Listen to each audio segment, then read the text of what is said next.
Oke, seorang laki-laki usia 25 tahun dibawa ke IGD karena kecelakaan sepeda motor. Dari pengkajian diperoleh informasi bahwa pasien tidak memakai helm. Saat jatuh, kepala membentur trotoar, keluar darah dari hidung, kelopak mata tampak menghitam, GCS-nya 10, terdapat jejak pada klavikula. Apakah tindakan yang tepat dilakukan oleh perawat? Kira-kira yang mana?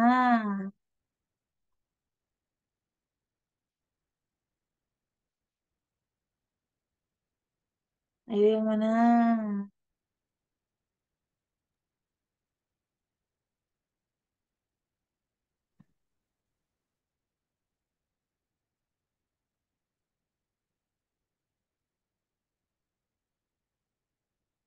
Ayo, yang mana?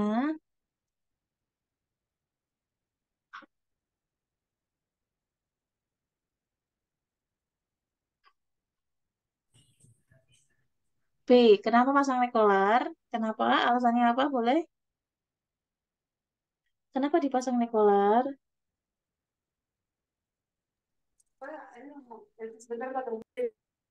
Ayo, kenapa dipasang lekolar? Karena adanya jejas. Pasiennya dicurigai mengalami apa, Rek? Kalau dipasang lekolar, pasiennya dicurigai mengalami Oke loh, cedera nggak ataupun muncul. trauma pada servikal. Makanya dilakukan pemasangan neck collar ya untuk menjaga kestabilan kepala dan leher. Nah, kita lihat pada kasus ini ya, kita baca bareng-bareng. Jadi pas waktu masuk ke IGD itu ternyata biomekanikanya dia kepalanya membentur trotoar, kemudian ada keluar darah dari hidung atau rhinorrhea, kelopak matanya tampak menghitam atau raccoon eyes, kemudian GCS-nya juga turun dan ada jejas pada klavikula ya. Kalau ada jejas pada klavikula ke atas, kita wajib mencurigai pasiennya itu mengalami fraktur ataupun cedera pada servikal. Maka tindakan yang paling tepat dilakukan oleh perawat dengan kondisi seperti ini adalah kita lakukan pemasangan neck collar untuk menjaga kestabilan kepala dan leher seperti itu. Gampang ya. Oke, kita lanjut. Nomor 2. Pasien laki-laki tak sadarkan diri dibawa ke UGD dengan kondisi, oh lihat soalnya nurse baru masuk. Boleh Kak. Ya, baca dulu 1 menit.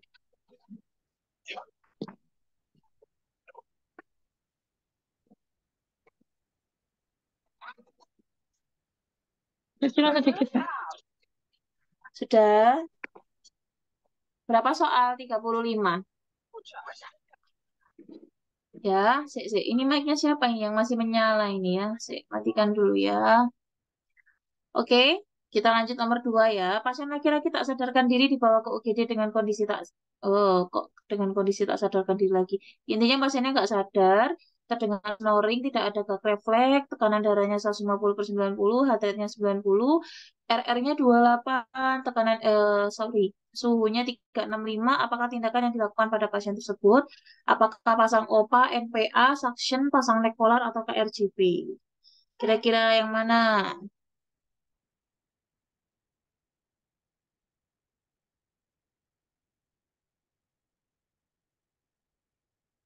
Yuk, jawaban yang mana?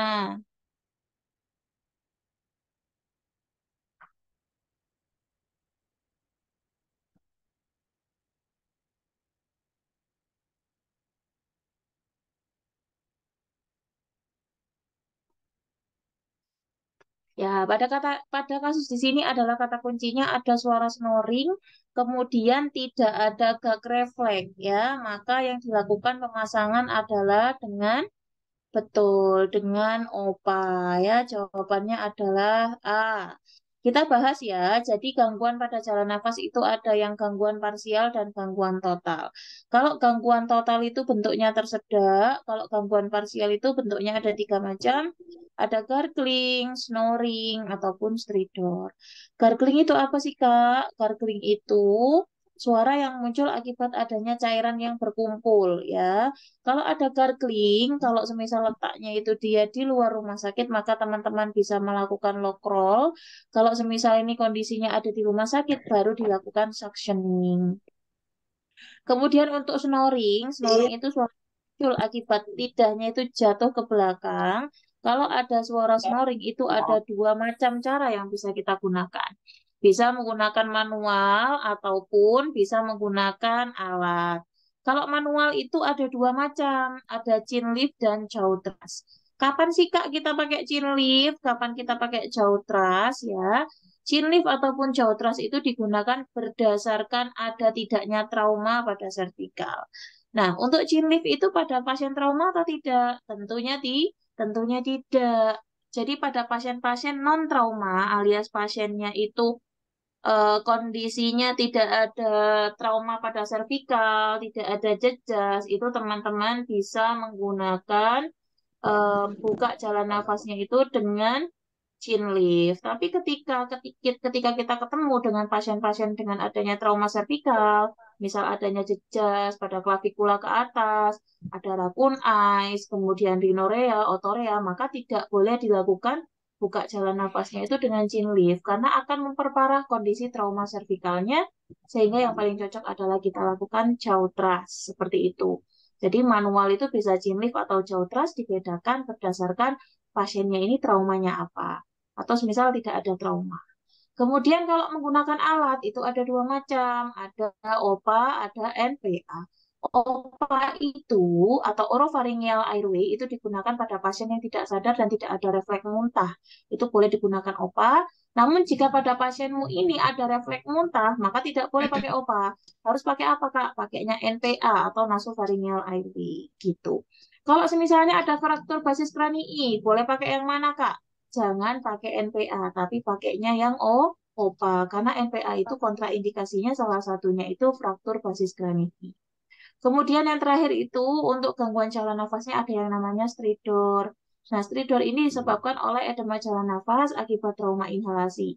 Apa sih tindakan untuk mengatasi stridor itu? Bisa menggunakan ETT ataupun intubasi dan bisa juga menggunakan needle krikotiroidotomi. Ya, ini untuk gangguan parsial pada jalan nafas ada tiga macam. Ingat-ingat gargling, snoring, dan stridor. Tidur. Kemudian tadi karena di sini itu pasiennya ada suara snoring, kemudian tidak ada gag refleks, maka yang paling cocok digunakan adalah menggunakan OPA ya. Kalau semisal dia snoring dan ada gag refleks, maka dia menggunakan NPA.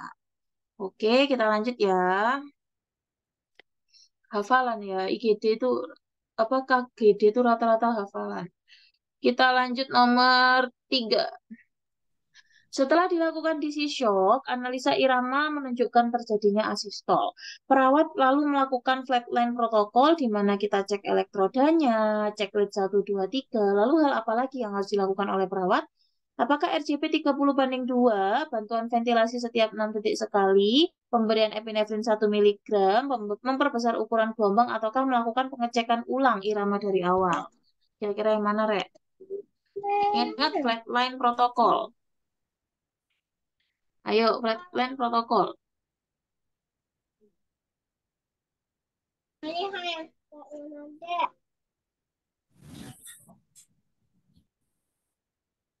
Ayo, jawaban yang mana?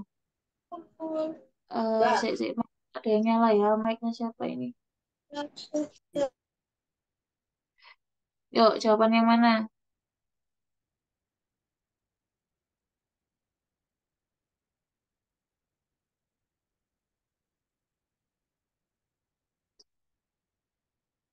Yang mana? Yang mana? Yang mana?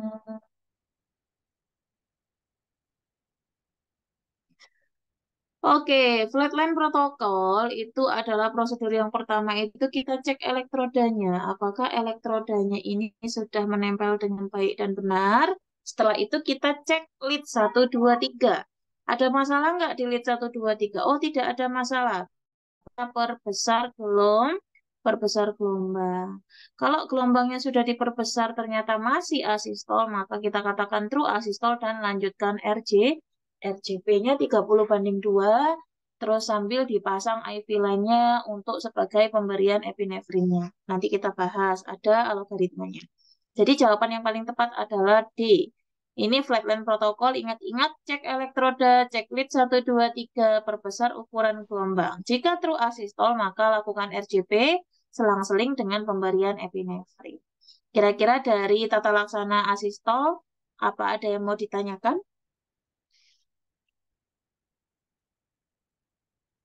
Apa ada yang mau ditanyakan? Atau next?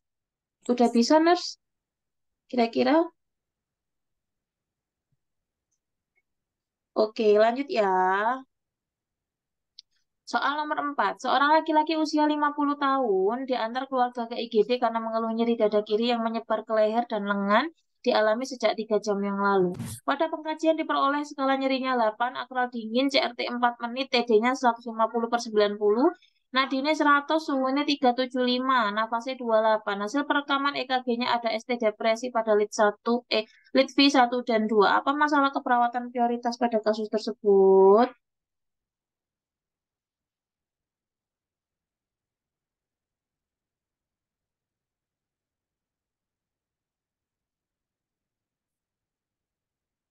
Yuk, jawabannya yang mana?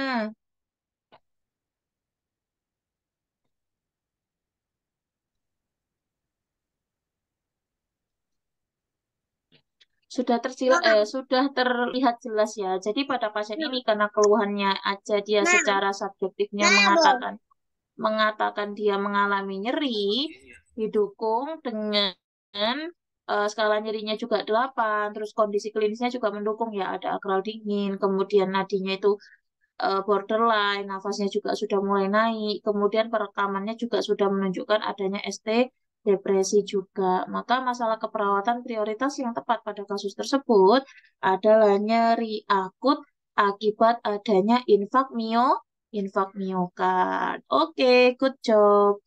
Gadar tuh porsinya cuma sedikit ya, Rek, ya. Cuma ya materinya lumayan banyak. Jadi mau nggak mau teman-teman harus memahami dari base-nya atau dasarnya. Jadi nanti ketemu soal yang mana itu teman-teman lebih mudah gitu ya. Kita lanjut. Seorang laki-laki 50 tahun diantar ke UGD oleh keluarga dengan riwayat penyakit arteri koroner dan mengeluh nyeri dada.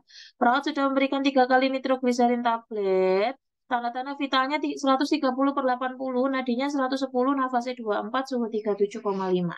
Apakah tindakan selanjutnya setelah 3 kali pemberian nitrogliserin?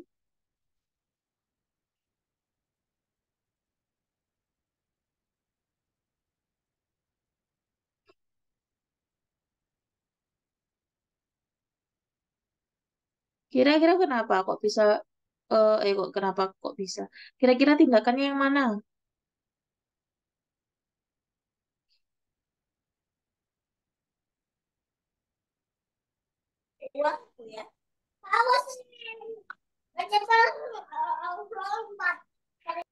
Minta tolong yang baru masuk langsung dimatikan ya, Rek ya. Oke, jadi pada kasus seperti ini, pada nyeri dada, itu tata laksana yang awal diberikan memang dilakukan pemberian nitrogliserin terlebih dahulu selama 3 kali. Setelah itu, jika nitrogliserinnya ini tidak ada efek samping, bukan efek samping, tidak ada efek yang memperbaiki kondisi ataupun malah makin nyeri, maka setelah 3 kali repetisi, teman-teman boleh memberikan yang namanya morfin sulfat 1-5 mg intravena, di mana morfin ini tuh bisa diulang setiap 10 sampai 30 menit. Morfin diperuntukkan pada pasien yang tidak responsif dengan terapi dosis NTG yang 3 kali pemberian tadi. Kalau semisal 1 kali pemberian NTG sudah responsif, ya sudah, nggak usah sampai morfin. Tapi kalau sudah 3 kali pemberian dengan jarak 5 menit tetap nggak ada respon yang membaik, maka teman-teman boleh berikan morfin sulfat 1-5 mg IV yang diulang setiap 10 sampai 30 menit. Gitu ya. Oke, paham ya? Paham Kakak gitu ya. Sudah mendekati ujian ini sudah pada pointer-pointer ya. Kita lanjut nomor 6. Kalau ada yang nanya tanya di grup di kolom komentar. Soal nomor 6. Seorang laki-laki 45 tahun diantar ke UGD oleh keluarga dengan keluhan sesak nafas dan penurunan Yang kesadaran yang kedua, dialami sejak 3 jam yang lalu. Hasil pengkajian nadi karotisnya itu paradoksikal. Sebentar ya, ini mic-nya nyala. Kemudian distensi vena jugular, auskultasi bunyi jantungnya menjauh dan melemah, akral dingin, tekanan darahnya 90/50, nadinya 108, nafasnya 28, suhu 375. Apa sih tindakan yang tepat dilakukan pada kasus tersebut? Apakah perikardiosintesis, WSD, needle krikotiroidotomi, ETT, ataukah OPA?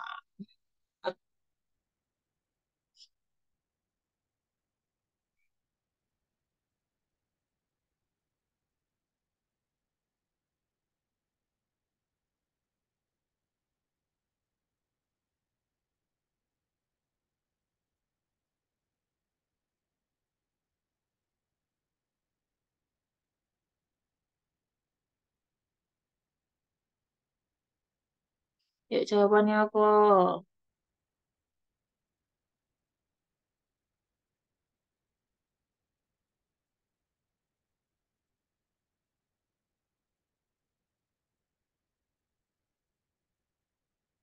Nah, ini kita harus tahu nih. Kita harus tahu dulu pasien ini itu mengalami apa gitu ya. Di sini tuh nadi karotisnya paradoksikal, distensi vena jugular, ada auskultasi bunyi jantungnya melemah, menjauh dan melemah. Nah, ini termasuk tanda gejalanya apa sih, Kak? Nah, kita lihat. Jadi, pada pasien yang mengalami tamponade jantung itu ada yang namanya triaspek ataupun tiga tanda gejala yang bisa kita simpulkan kalau pasiennya ini mengalami tamponade jantung. Tanda yang pertama adalah tekanan darahnya rendah pada arteri, kemudian yang kedua adalah bunyi jantung akan terendam. Karena apa? Karena lapisannya tadi kan banyak cairan, akhirnya bunyi jantungnya itu menjadi redup gitu loh, nggak terlalu terdengar. Kemudian vena lehernya mengalami pembengkakan. Kalau ada tiga dari tanda gejala ini, itu teman-teman bisa pastikan pasiennya ini mengalami tamponade jantung. Nah, kita lihat jantung yang sehat itu yang sebelah kiri, jantung yang bermasalah itu yang sebelah kanan. Jadi pada perikardium itu sebetulnya tidak ada cairan yang sebanyak ini ya. Jadi hanya sedikit sekali. Tapi karena di sini dia itu ada infeksi, maka cairannya itu tertahan di perikardium.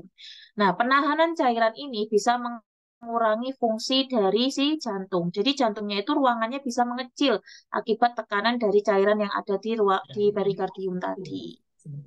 Oke, nah ini yang bisa kita lakukan adalah untuk mengurangi gejalanya, kita lakukan perikardiosintesis, itu tujuannya untuk mengeluarkan cairan-cairan yang tertahan di dalam perikardium, dengan harapan setelah dikeluarkan cairannya, si jantungnya ini bisa kembali ke fungsi semula. Seperti itu. Maka jawaban yang paling tepat dengan kondisi seperti ini, dengan adanya distensi vena jugular, tensinya turun, kemudian bunyi jantungnya menjauh dan melemah, yang paling tepat adalah kita lakukan perikardiosintesis. Gitu. Oke. Kok yang jawab Pak dikit ya? Ayo yang jawab yang banyak Bu Orek. Nomor 6 jawabannya adalah A. Kita lanjut nomor 7. Perawat melakukan bantuan hidup dasar kepada pasien yang mengalami henti jantung setelah 5 siklus, dilakukan evaluasi dan sudah terdapat denyutan nadi karotis dan nafasnya juga ada. Apakah tindakan yang harus dilakukan perawat selanjutnya? Kira-kira apa, Rek? Nadi ada, nafas ada setelah RJP, teman-teman lakukan apa?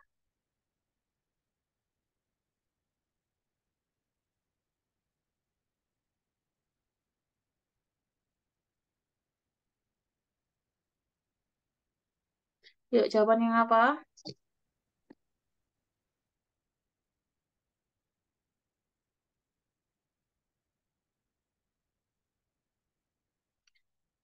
A. Ayo, nafasnya udah ada kok, dicek. Dicek potensi nafasnya itu ngapain. Ayo, baca lagi.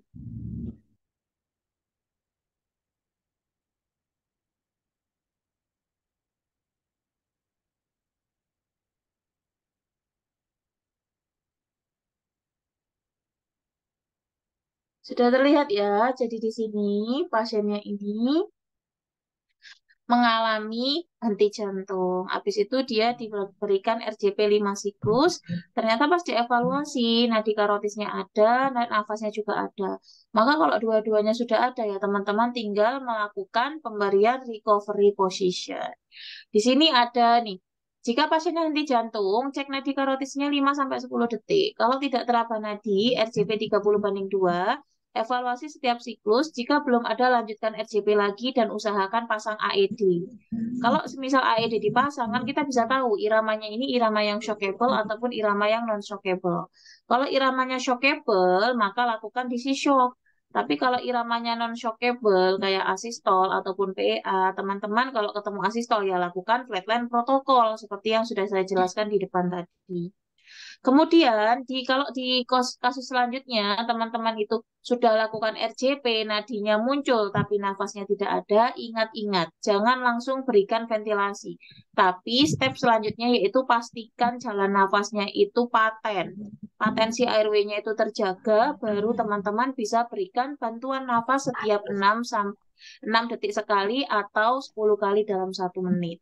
Ya, kalau semisal nadi sama nafasnya muncul dua-duanya, Kak, ya nggak usah dicek-cek lagi. Kita langsung langsung berikan posisi posisi apa sih namanya miring mantap atau posisi recovery position atau posisi pemulihan. Nah, pada kasus ini di sini kan setelah 5 siklus dilakukan evaluasi dan sudah terdapat denyutan nadi karotis dan nafas, maka tindakan yang harus dilakukan selanjutnya adalah cukup kita berikan pasien posisi pemulihan atau recovery position. Jawabannya adalah C.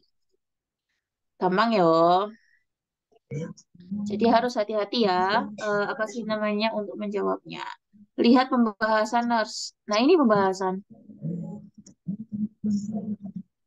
Ini ada 3 poin ini beda-beda kondisinya. Yang atas ini kalau semisal dia nggak ada terus sampai muncul dipasang AED, muncul irama atau tidak, ya maksudnya muncul iramanya yang shockable atau tidak. Kalau poin yang kedua ini ada nadi tapi nggak ada nafas. Poin ketiga itu sudah ada dua-duanya. Gitu. Oke, clear? Kok gede jadi clear nggak? Ada yang mau ditanyakan nggak kira-kira? Sudah ya, oke kita lanjut. Nomor 8. Seorang perawat pre-hospital menemukan korban seorang laki-laki 25 tahun yang mengalami kecelakaan mobil di jalan tol. Keadaan umum pasien kompos mentis, pasien tampak sesak dan mengeluh nyeri pada dada dan paha kanan. Pada initial assessment ditemukan airway-nya paten, nafasnya 30, tampak luka terbuka, gerakan asimetrik dan patahan tulang rusuknya pada dada kanan, perkusi dada terdengar bunyi hipersonor dan terdapat suara sucking chest sound atau suara menghisap. Apa itu untuk menangani kegawatan tersebut? Apakah pasang WSD, needle torakosintesis, memasang bebat 3 kasa 3 sisi atau occlusive dressing, fiksasi dengan perban elastis ataukah pemberian oksigen melalui NRM? Kira-kira yang mana jawabannya? Ayo,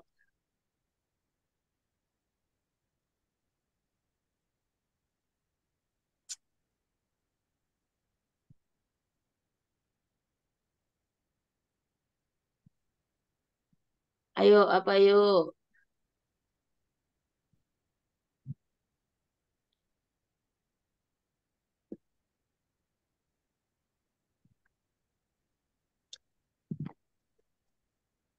Ayo yang mana?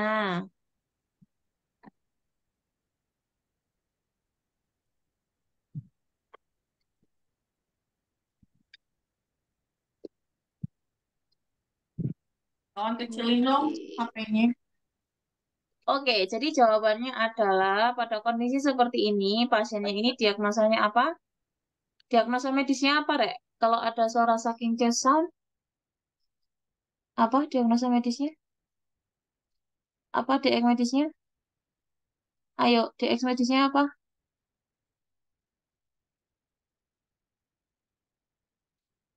Hmm? Open pneumotorak. Oke. Kalau terjadi open pneumotorak, karena kata-katanya aja sudah ada open, maka kita harus membantu agar si lubang tadi itu bisa tertutup dan tidak membuat udara yang di luar itu masuk ke dalam rongga torak. Makanya, tindakan yang paling tepat dilakukan adalah kita lakukan bebat kasa 3 sisi atau kalau zaman sekarang itu bahasanya sudah occlusive dressing. Ya, nih, jadi kita pasang kasa di bolongannya ini, namanya occlusive dressing itu betul-betul harus tertutup, Rek. Jadi jangan sampai kamu hemat hipafik, nanti kamu plester sedikit-sedikit aja. Enggak, harus ditutup blok, ya. biar tidak ada udara yang bisa masuk nih. Tampak luka terbuka, terdapat suara sucking chest sound, yaitu dia masuknya di open pneumothorax. Maka tindakan yang paling tepat adalah occlusive dressing ataupun kasa 3 sisi untuk mencegah kebocoran dari dalam ataupun dari luar masuk ke dalam. Oke, lanjut. Seorang petugas triase bencana menemukan korban dengan fraktur tertutup femur sinistra.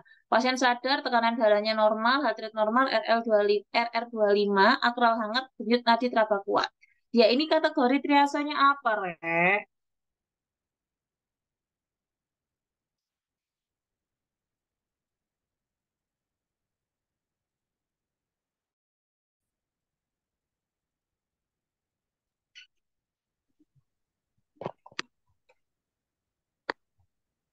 Ayo, jawabannya apa? Kenapa kuning?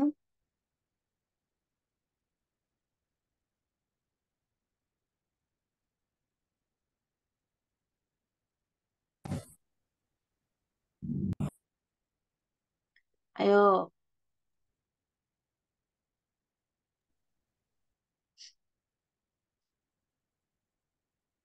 oke.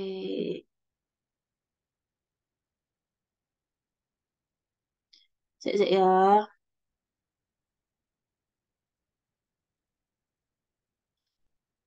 Oke, betul. Jadi, jawabannya adalah kuning. Betul, kuning. Nah, di sini ada kategorinya ini tuh triase yang klasik ya, yang menggunakan warna merah, kuning, hijau, dan hitam. Merah itu prioritas pertama atau area resusitasi di mana pasien cedera berat mengancam nyawa yang kemungkinan besar dapat hidup bila ditolong dengan segera. Contohnya pasien dengan apa kalau kategori merah?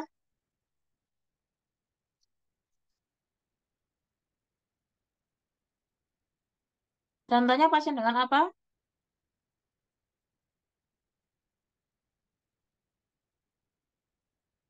Henti jantung boleh. Pasiennya itu perdarahan, banyak perdarahan hebat, itu juga boleh ya. RR enggak normal, ya boleh. Nafasnya gasping boleh ya, banyak contoh-contohnya. Kemudian kalau yang kuning, nah kalau yang kuning itu prioritas kedua atau dia itu biasanya ditempatkan pada area tindakan, pasien memerlukan tindakan definitif yang tapi tidak ada ancaman jiwa segera. Pasien dengan kategori kuning ini memerlukan tindakan medis lebih lanjut dan dapat dipindahkan ke ruang observasi dulu menunggu kita mengatasi masalah yang merah ya. Itu yang kuning. Kemudian kalau yang hijau itu prioritas ketiga, area observasi, pasien dengan cedera minimal dapat berjalan dan menolong dirinya sendiri atau mencari pertolongan. Dan yang terakhir itu kategorinya hitam, di mana ini pasiennya sudah meninggal ataupun cedera fatal yang jelas dan tidak mungkin dilakukan resusitasi. Ataupun kalau kita tolong, pasien ini sudah pasti meninggal. Itu kategori hitam. Nah, kemudian kalau di rumah sakit saat ini tuh kan ya, karena aku dulu prakteknya di Rumah Sakit Fatmawati, Jakarta Selatan itu, untuk setiap ruangan itu sudah ada perawatnya masing-masing ya. Kalau ini kan merah dulu harus diatasi, baru kuning, baru hijau, terus nanti yang terakhir hitam. Tapi kalau di rumah sakit besar, itu dari triasenya itu sudah ada pera, apa sih sudah ada perawatnya masing-masing. Jadi ya merah yang atasi merah aja, kuning yang atasi kuning, hijau ya hijau kayak gitu. Jadi sudah ke plotting sendiri-sendiri. Tapi ada beberapa rumah sakit kecil ya perawatnya ya itu saja. Nah, fungsinya kalau perawatnya cuma itu saja, makanya dibikin triase itu agar perawat ini bisa membedakan mana sih pasien ini yang urgent ditangani terlebih dahulu, mana yang masih bisa nanti. Nah, kayak gitu. Itu fungsi dari triase. Ya, jadi pada kasus di atas, karena dia fraktur tertutup, kondisi klinisnya masih bagus, kemudian denyut nadinya juga masih bagus, maka dia ini masuknya di kategori kuning. Kecuali dia fraktur femur terbuka, perdarahan hebat, kondisi klinisnya sudah penurunan, dan denyut nadi teraba lemah itu baru masuk merah. Gitu ya, karena dia harus segera dilakukan resusitasi, jika tidak nanti bisa mengarah ke shock. Ya. Beda lagi nanti kondisinya. Kita lanjut nomor 10. Seorang laki-laki korban kekerasan dibawa ke rumah sakit dengan luka tikam di perut dan tampak ususnya terburai keluar. Saat dilakukan pengkajian terdengar suara snoring, tekanan darahnya 110/70, heart rate 99, RR 28. Apakah tindakan yang tepat yang harus dilakukan pada kasus tersebut. Minta bantuan dan langsung antar korban ke RS, pasang OPA, suction, tutup usus yang terburai dengan kain atau kasa, masukkan kembali usus yang terburai lalu tutup abdomen dengan kain atau kasa. Kira-kira yang mana? Yang mana yuk?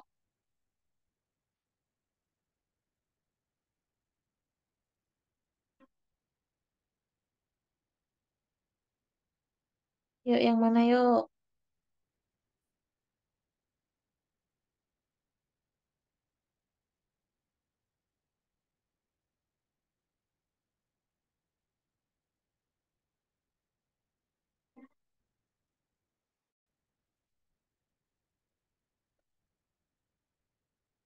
Yuk yang mana? Jadi jawaban yang paling tepat adalah, nah, jawabannya adalah B, teman-teman. Pasti teman-teman ini ada yang masih ke fokus gara-gara ususnya terburai, jadi kita fokus ke ususnya. Padahal pasien trauma, prinsipnya apa kalau pasien trauma? Prinsipnya adalah A, B, C. Airway-nya dulu. Ada masalah enggak? Ada, nurse. Apa masalahnya? Snoring. Kalau pasienmu snoring, masa ya kamu mau ribut benerin usus dulu? Ya tidak toh. Ya tata laksana dulu snoringnya. Pakai apa? Kalau misal dia tidak ada gag refleks ya pakai OPA. Kalau ada gag refleks ya pakai NPA. Kemudian setelah airway-nya clear, kita lihat breathing-nya. Ada masalah nggak breathing-nya? Nggak ada nurse. Sirkulasinya ada masalah nggak ada nurse. Baru kita tata laksana yang D, E, dan selanjutnya. Nah, itu kalau semisal A, B, C, utama yang A, B, C ini sudah terselesaikan, teman-teman bolehlah tata laksana yang lainnya. Terus ada prinsip di mana ketika kita bertemu dengan luka tusuk yang terburai ususnya, itu tidak boleh dimasukkan kembali, haram hukumnya. Kenapa? Karena bisa mengkontaminasi usus yang ada di dalam. Jadi yang di luar itu kita anggap sudah kotor. Entah itu terpapar udara ataupun ya, apa hal-hal lain yang ada di luar perut itu bisa berpotensi mengakibatkan kontaminasi jika kita masukkan kembali. Lalu apa yang harus kita lakukan? Yang harus kita lakukan adalah kita cukup cuci, ya. Kita cukup cuci kalau di IGD ada NaCl, pakai NaCl, cuci, basahi. Tujuannya membasahi adalah agar melembabkan si usus ini, ya, biar nggak sampai rusak. Karena nanti untuk mengembalikan dia masuk atau tidaknya itu prosedur pembedahan. Kayak gitu. Terus kalau bisa ditutup pakai kasa yang lembab tadi ya, kasanya itu dikucur pakai NaCl. Jadi dia nanti kondisinya tetap lembab dan tidak boleh dimasukkan. Oke. Kalau semisal teman-teman ketemunya di jalan raya dengan kondisi seperti itu sama, kita fokus untuk melembabkan dulu ya. Jangan dimasukkan kita lembabkan. Kak, nggak ada NaCl kalau di lapangan. Pakai air bersih.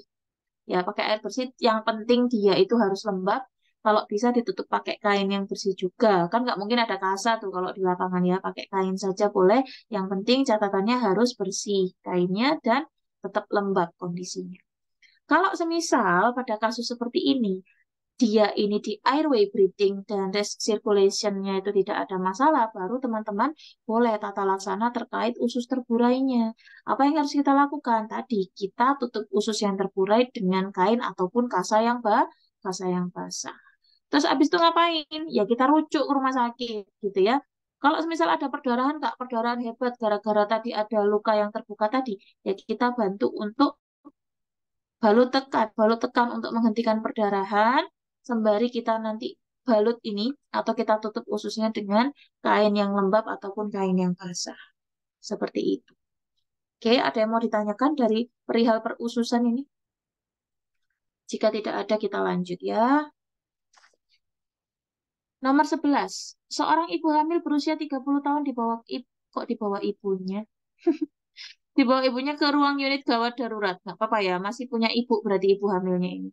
Pasien mengalami sumbatan jalan nafas total. Hasil pengkajian didapatkan warna kulit mulai terlihat kebiru-biruan dan pasiennya sadar. Manakah tindakan selanjutnya yang harus dilakukan? Apakah chest thrust, abdominal thrust, Heimlich maneuver, cek kesadaran pasien, ataukah berikan terapi oksigen? Kira-kira yang mana?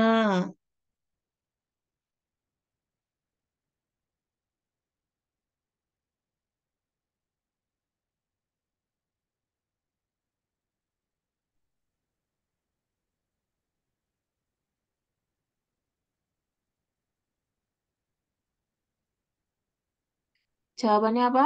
Betul. Jadi jawabannya adalah A. Nah, aku coba jelaskan ya. Aku coba jelaskan terkait kapan sih kita pakai chest thrust, kapan kita pakai Heimlich maneuver, ataupun kita pakai back blow atau back slap dan pakai chest thrust pada bayi. Terus mau tanya, untuk Heimlich maneuver itu pada pasien apa? Heimlich maneuver atau abdominal thrust itu pada pasien dengan kondisi sadar ya, dewasa sadar. Itu bisa menggunakan abdominal thrust ataupun Heimlich maneuver. Kalau yang chest thrust pada ibu hamil itu diperuntukkan dikarenakan apa? Namanya ada ibu hamil, berarti perutnya kan ada isinya. Nggak boleh dilakukan penekanan sehingga kita bisa melakukan penekanannya hanya pada Nah, ini bagian mana ya? dada. Kemudian ada untuk anak-anak ya, untuk anak-anak itu ada dua macam. Bisa pakai chest thrust ataupun back slap atau back blow. Nah, kapan sih kita pakai back blow? Kapan kita pakai chest thrust? Nah, biasanya ya teman-teman ya, kalau misal kita menggunakan back blow itu pada anak usia di bawah 1 tahun. Kalau yang chest thrust itu pada anak di atas 1 tahun ya. Nah, chest thrustnya pada anak-anak di bawah 1 tahun itu boleh sambil berdiri kan mereka sudah bisa berdiri nih, itu boleh. Tapi kalau misal dia belum bisa berdiri, posisinya bisa seperti ini nih, yang kepalanya dibalik ke bawah, terus kita kita tekan gitu ya, kita tekan dadanya itu boleh.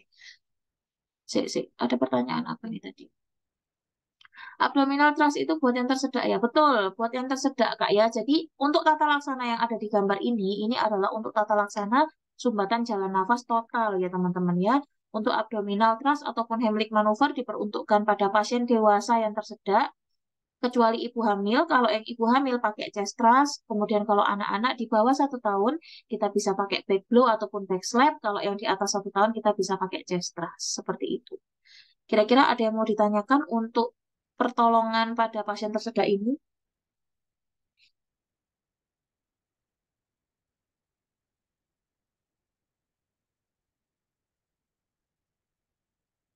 Ada yang mau ditanyakan?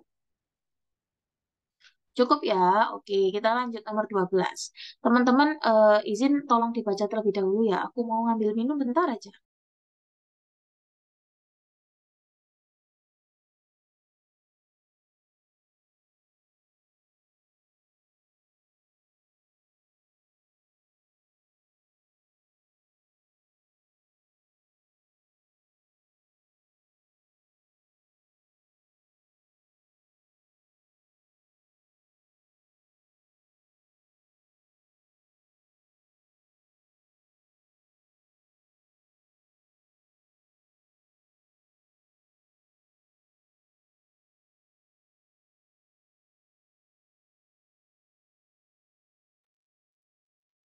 Oke, mohon maaf saya baru kembali. Terus tadi untuk di bawah 1 tahun namanya apa? Back slap atau back blow saya? Yuk, pada kasus ini, jadi ada 4 pasien yang masuk ke IGD. Yang pertama adalah pasien dengan luka bakar pada wajah. Luka bakar pada apa tadi? Luka bakar pada tangan sebelah kanan. Kemudian yang kedua itu dengan diare sudah 4 kali BAB di rumah. Yang ketiga itu close fracture radius ulnaris. Dan yang terakhir itu pasien dengan luka bakar pada wajah. Mana sih pasien yang harus segera ditangani? Maka, kalau dilihat dari prinsip seperti ini, kita lihat, apakah di pasien A ini terganggu untuk ABC-nya? Tidak. Untuk B, apakah terganggu di ABC-nya? Terganggu. Untuk di C-nya. Tapi datanya kurang banyak. Ya, kurang banyak. Maksudnya tidak disebutkan dia kondisinya lemas ataupun tergor kulit dan lain-lain. Kemudian di C, pasien datang dengan close fracture radius ulnaris. Apakah terganggu di ABC-nya? Tidak. Kemudian yang D, pasien dengan luka bakar pada wajah. Yang terganggu apa? Kalau luka bakar pada wajah berarti pasiennya ini mengalami trauma inhalasi.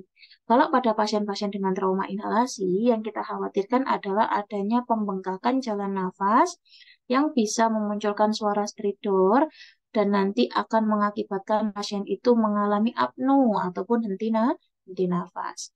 Maka pasien yang harus segera ditangani pada proses seperti ini dari pasien A sampai dengan D, teman-teman kita gunakan prinsip ABC tadi, maka yang paling berbahaya dan harus segera ditangani adalah pasien yang D. D, dikarenakan pasiennya mengalami trauma inhalasi yang kita curigai pasiennya itu mengalami pembengkakan jalan nafas akibat trauma inhalasi tadi. Jadi jawabannya adalah D. Oke, kira-kira dari penentuan seperti ini paham nggak, Rek? Atau masih belum paham untuk menentukan mana sih yang prioritas pasiennya yang harus ditentukan gitu? Boleh? Si, aduh, mic-nya, Rek, mic, tolong mic ya. Oke,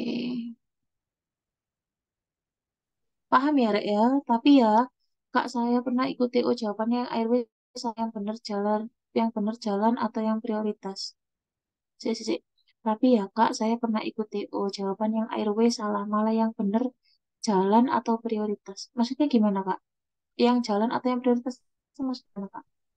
Kalau pasien tidak sadar dan luka bakar wajah, mana yang duluan nurse? Datang Jojo nonton. Menurut teman-teman, kalau pasiennya nggak sadar sama yang luka bakar, kira-kira mana yang didahulukan?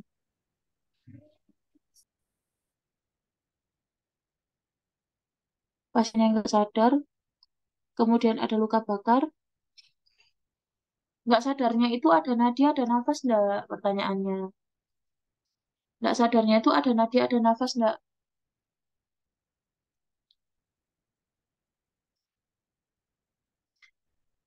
Pasien nggak sadar itu kan ada dua macam. Ada yang nadinya ada, nafasnya ada yang nggak ada dua-duanya. Maksudnya itu pertanyaan prioritas, tapi aku jawab yang ABC dulu kan, malah yang benar pasiennya bisa jalan. Oh, itu beda triase, Kak. Itu beda triase, Kak.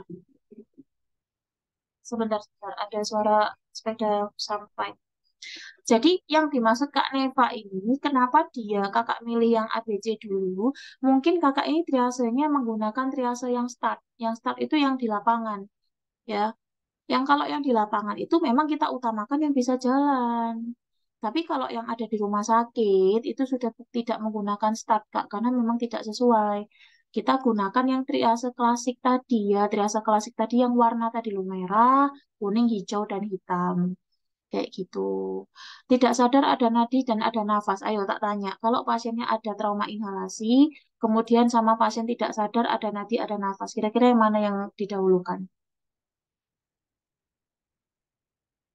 Tergantung settingan tempat. Ini jawab yang mana? Kak Neva, tak, Kak? Atau jawab pertanyaan teman-teman yang baru? Kalau masih ada nadi, masih ada nafas, itu teman-teman dahulukan pasien yang trauma inhalasinya. Iya, karena dia itu onsetnya cuma 4 sampai 6 menit loh. 4 sampai 6 menit itu kalau nggak segera kamu tolong, nggak segera kamu lakukan intubasi, pasiennya bisa lewat. Ya, pasiennya bisa lewat. Permisi, nurse, karena nggak ditata laksana dengan baik. Akhirnya say goodbye gitu.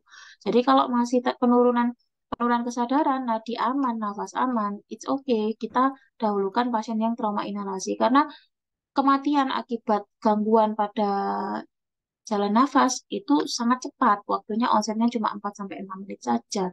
Itu harus segera ditangani. Itu ya. Oke, tadi ya untuk yang trias ini ya, trias ini tuh beda ya sih tak kali kali ya ini yang trias ini itu trias klasik itu yang ada di IGD ya, yang merah, kuning, hijau, hitam. Kalau di lapangan itu tidak menggunakan trias yang ini, tapi kita menggunakan start. Kalau start itu nanti beda lagi ceritanya, nanti tak jelaskan. Oke, kalau yang bencana itu yang diutamakan itu yang bisa berjalan, karena apa? Tujuannya agar tidak memperbanyak kondisi yang mengalami luka ataupun tidak banyak korban. Akhirnya yang udah bisa jalan tuh disuruh disuruh bangun dulu atau dikumpulkan terlebih dahulu baru kita lakukan triase yang pasien-pasien yang nggak bisa jalan itu tadi. Gitu. Sampai nomor berapa tadi ya? Aku bingung. Oh iya, nomor 13. Nanti habis nak jelasin sing start ya. Lanjut nomor 13. Ditemukan korban tawuran dengan kondisi tidak sadarkan diri saat ditemukan badan pasien teraba dingin, sianosis pada tangan, kaki, dan bibir. Pasien sudah dibawa ke tepi jalan. Lalu apakah tindakan yang pertama kali teman-teman lakukan? Kira-kira apa? Ini korban tawuran. Udah nggak sadarkan diri.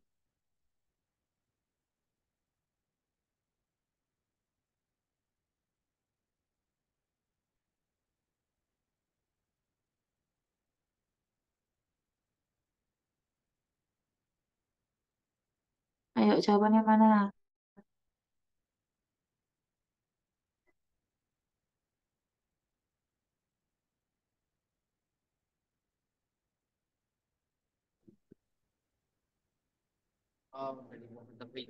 Ye.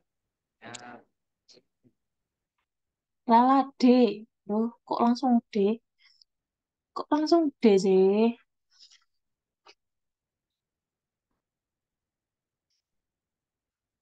Teman-temanku semua. Prinsipnya itu DRS. Ya, ada S-nya ya, ketinggalan ya. Oke. Mohon maaf, ini harus adanya S-nya. DRSCAB. Nah, D-nya itu danger. Danger itu apa? Well, aman penolong pasien dan lingkungan. Tadi sudah aman nggak penolongnya? Aman nggak pasiennya? Lingkungannya aman nggak aman? Kan sudah di pinggir. Habis itu setelah kalau sudah di pinggir ya kita cek responnya, boleh Bapak, Ibu. Nah, kalau nggak ada respon, kalau dulu masih pakai AVPU, alert, verbal, pain, dan unrespon. Kalau sekarang sudah tidak, cukup kita panggil saja dengan kencang. Jangan bisik-bisik, Bapak, bangun Pak. Yang kayak gitu ya. Pak, bangun Pak. Nah, marahin ya. Kok marahin?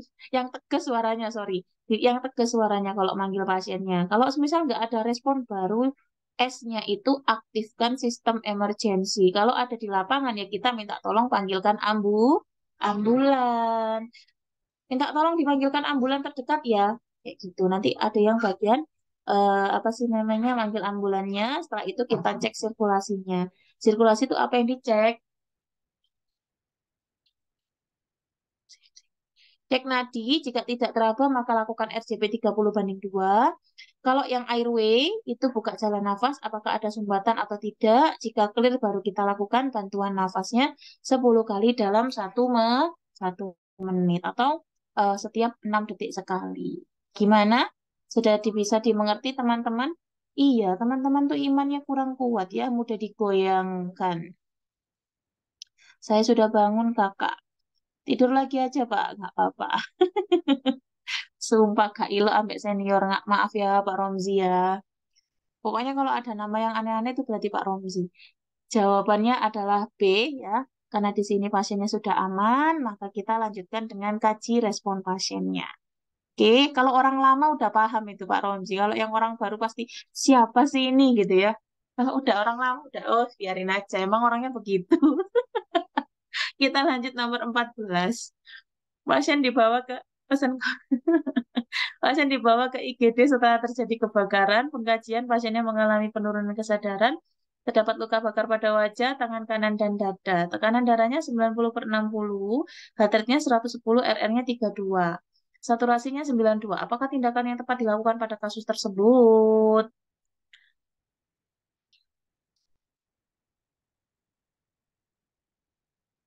Kira-kira apa? Ayo. Tadi yang pesan kopi sekarang kok nggak ada chatnya di sini? Apa hilang ya?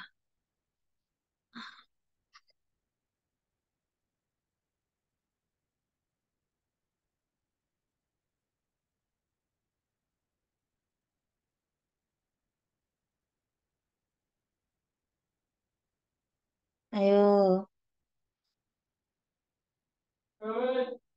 Dek, Cak Boneng.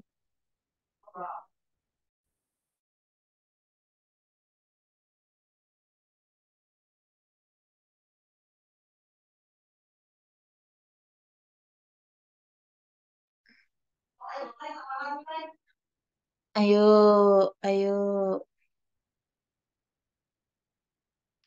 Jawabannya adalah karena ini ada luka bakar pada wajah, maka harus segera kita tangani. Dengan cara apa? Tetet. Ya. Pasien mengalami trauma inhalasi akibat luka bakar, pasien mengalami penurunan kesadaran dan terdapat luka bakar pada wajah, dicurigai pasien mengalami edema pada jalan nafas, maka tindakan yang paling tepat dilakukan adalah kita pasang ETT untuk buka jalan nafasnya. Karena tadi apa kita curigai? Pasien dengan trauma inhalasi itu bisa mengakibatkan terjadinya edema pada jalan nafas.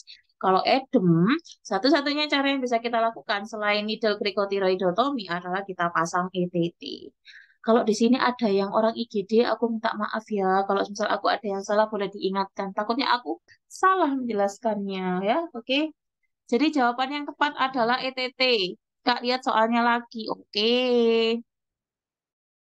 Nih, dia ini terdapat luka bakar pada wajah kan trauma inhalasi. Nah, kalau trauma inhalasi, penurunan saturasi, kemudian dia udah penurunan kesadaran, itu dianjurkan menurut American Burn Association, itu kita langsung pakai pasang ITT-nya. Gitu ya. Oke, kita lanjut. Nah, ini tadi ada yang minta ajarin prosentase oksigen. Cus, guys, dikerjakan. Gampang sekali ini rumusnya ya. Seorang wanita dibawa ke IGD dengan keluhan sesak nafas. Pasien diberikan oksigen RM 8 liter per menit. Berapakah persentase oksigen dengan pasien yang diberikan RM 8 liter per menit? Berapakah, guys? Mohon dihitung.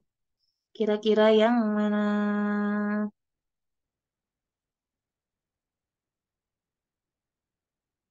Yang mana? Kira-kira.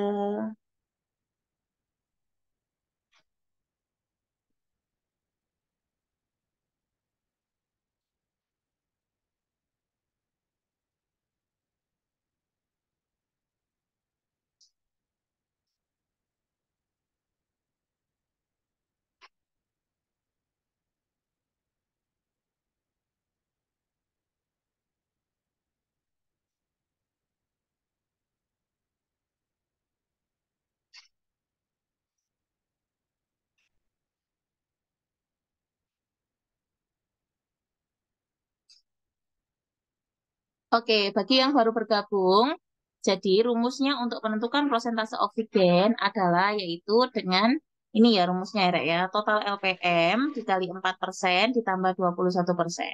K4% itu dari mana? 4% itu setiap 1 liter per menit yang masuk kepada pasien, yang masuk hanya 4% saja.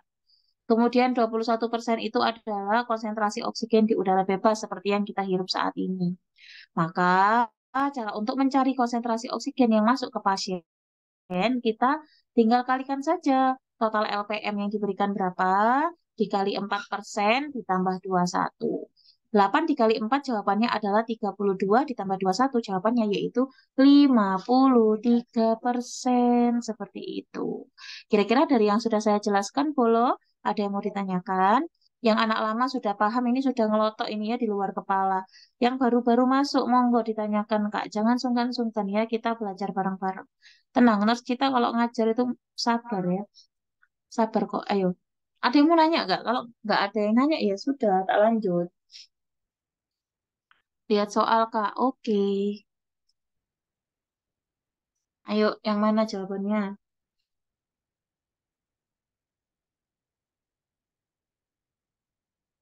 Yang mana jawabannya?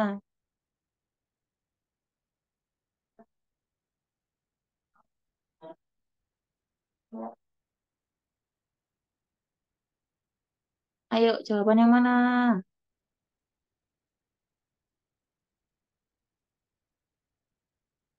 Jawaban yang mana? Ayo, ada yang mau nanya nggak?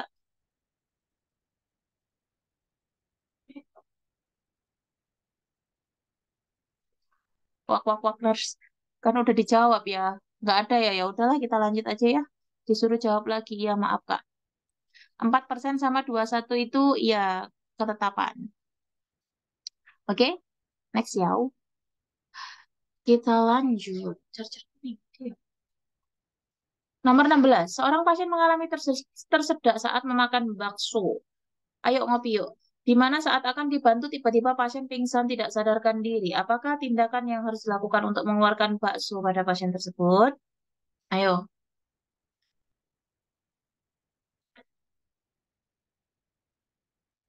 Pasiennya nggak sadar. Pasiennya nggak sadar. Halo. Pasiennya nggak sadar.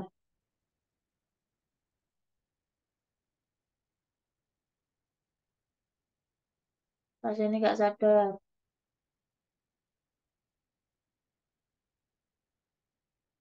Ayo, Rek.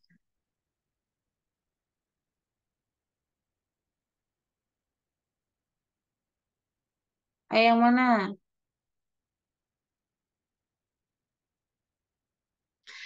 Ya, yang paling tepat adalah tetetet. Kalau pasiennya tidak sadar, maka teman-teman pembantu untuk mengeluarkan baksonya itu dengan cara dilakukan RJP atau resusitasi jantung paru. Jangan sekali-kali tadi ada yang milih Heimlich manuver. Nggak sadar. Mau kamu bangunkan. Aduh, beratnya kayak gimana? Nggak bisa ya, guys. Heimlich manuver abdominal thrust itu hanya berlaku pada pasien yang sadar. Kalau pasiennya nggak sadar, Jangan dipaksa untuk menyadarkan diri, tapi lakukan RJP saja biar baksonya bisa keluar. Oke. Dan ini apakah berlaku untuk dewasa saja, Nurse? Ya tidak. Anak-anak bayi kalau nggak sadar ya tetap RJP, Rek. Gitu ya. Pokoknya kalau tersedak pasiennya nggak sadar itu udah pasti RJP hukumnya ya. Nggak bisa yang lain. Oke. Gadar itu ilmu pasti ya. Gadar itu ilmu pasti. Jadi teman-teman tinggal menghafalkan dan memahami saja. Beda sama komunitas. Bedanya abdominal sama Heimlich manuver sama Siapa Kak. tadi? Itu bahasanya saja ya. Bahasanya saja sayang.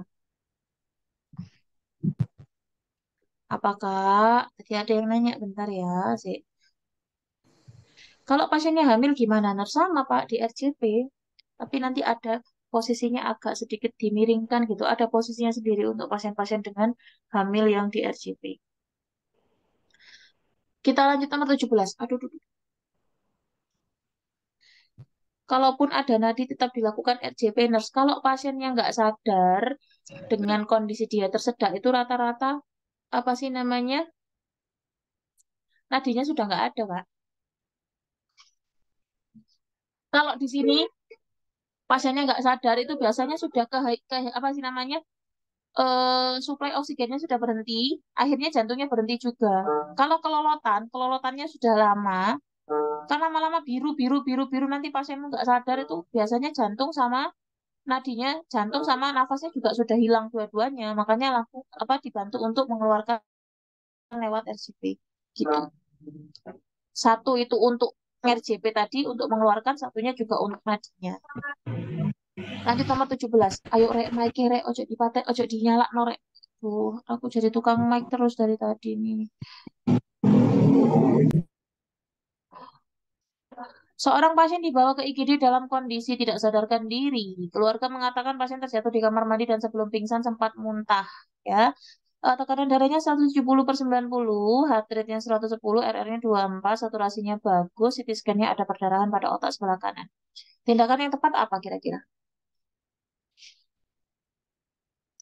Tindakan yang tepat. Ayo, tindakan yang tepat. Ini pasiennya mengalami apa?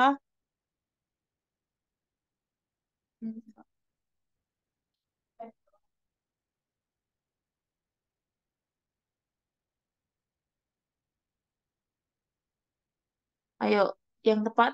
Oh ya, pasiennya mengalami peningkatan TIK, betul.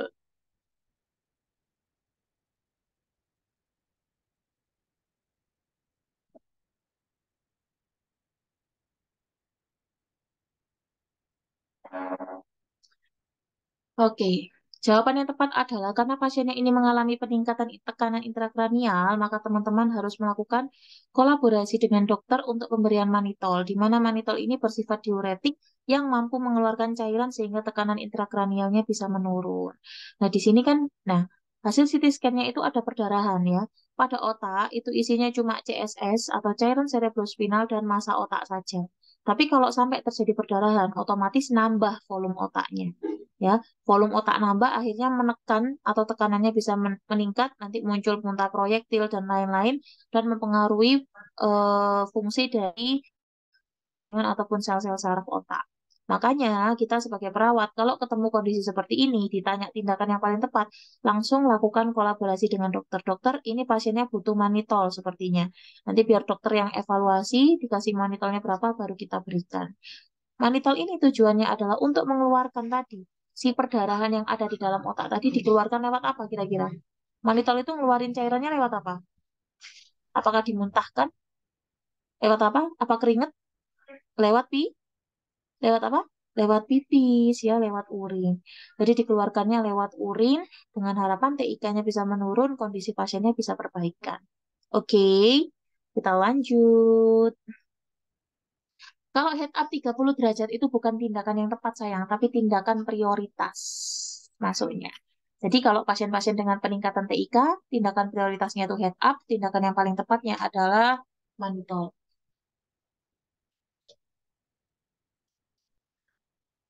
Ayo nomor 18. Yuk, Zik, baca dulu. Gana.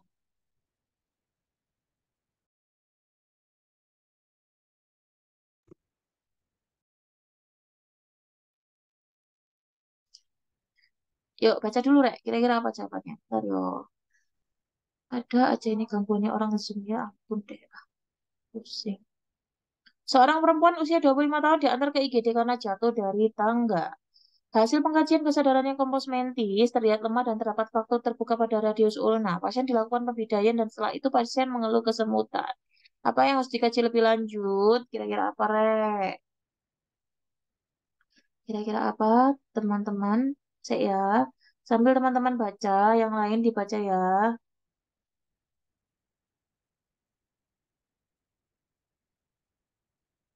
13, 03, 7.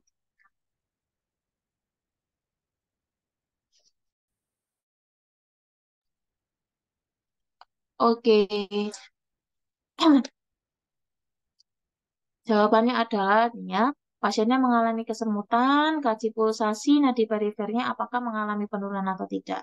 Jika mengalami penurunan, maka cek posisi bidai apakah terlalu ketat atau tidak. Jika terlalu ketat, maka kita bisa lakukan reposisi. Tadi itu di sini, hmm, pasien dilakukan pemidaian dan setelah itu pasien mengeluh kesemutan. Maka ya tadi ya, kita evaluasi pulsasi distalnya. Kenapa dievaluasi? Karena kalau semisal pulsasi distalnya itu melemah, otomatis apa? Aliran darah berkurang. Kalau aliran darah berkurang, otomatis muncul apa? Kese kesemutan atau parestesia. Seperti itu. Jadi jawabannya adalah B. Kita lihat jawaban teman-teman bagaimana. Oke, good job. Lanjut nomor 19. Seorang laki-laki dibawa ke IGD dikarenakan tertabrak mobil. Hasil pengkajian terdapat luka terbuka pada sepertiga femur sinistra, perdarahan aktif, tekanan darahnya 90/60, heart rate 108, RR-nya 28, akral teraba dingin, pucat, CRT memanjang. Apakah tindakan yang tepat dilakukan pada kasus tersebut? Kira-kira yang mana, Rek? Berikan O2, hetil chain lift, resusitasi cairan, baru tekan, atau transfusi darah. Yuk, untuk prioritas pada peningkatan TIK itu head up, Kakak. Kalau yang manitol itu tindakan yang tepat. Seperti itu ya kakak ya. Yuk ini dijawab teman-teman. Kayaknya kita bisa selesainya tepat waktu ini ya. Ayo, dadar itu ilmunya gampang. Kalau ngerti. Ya semua aja kak. Ngerti itu pasti gampang. Ya, kira-kira apa? C baru D. Kira-kira apa? Ayo. Yang mana hayu? Oh, D lah. Kita lihat ya. Jadi pada pasien ini nih ya. Pasien ini itu dia ada fraktur terbuka, perdalannya aktif, kemudian akral yang teraba dingin, tensinya sudah mulai turun, nadinya sudah mulai takikardi, CRT-nya memanjang. Maka yang paling tepat dilakukan adalah,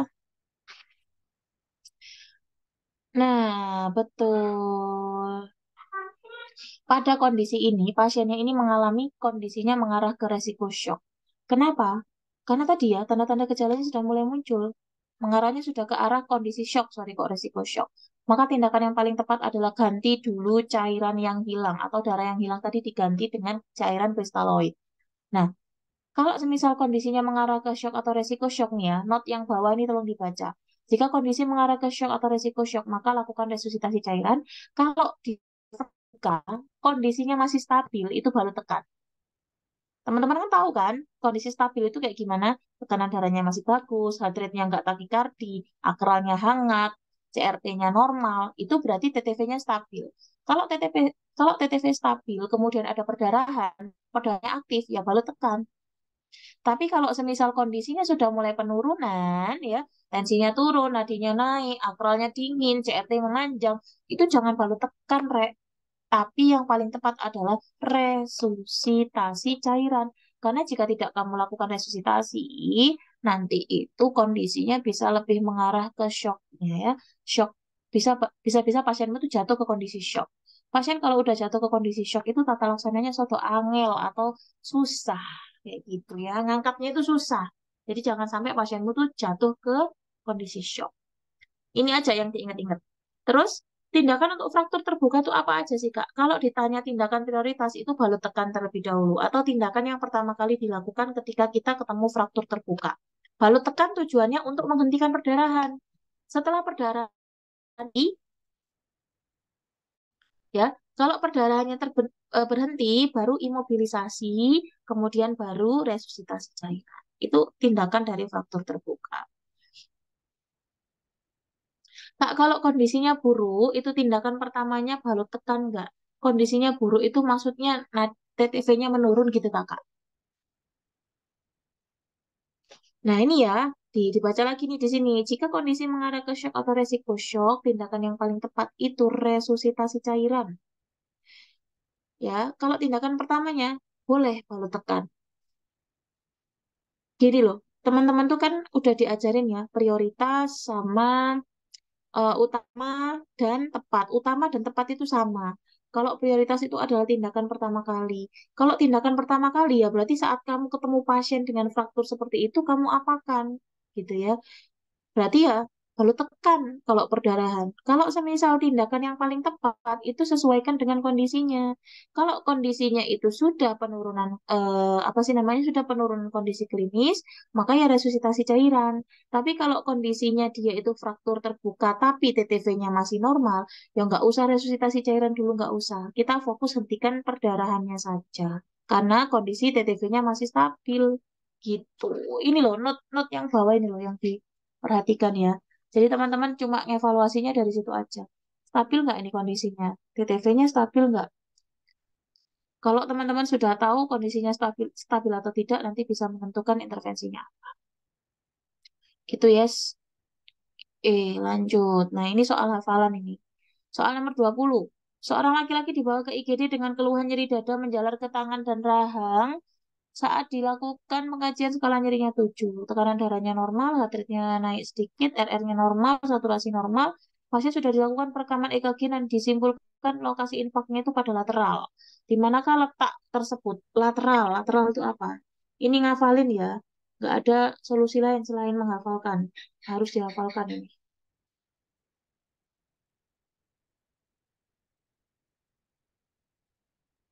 Yuk, jawabannya apa?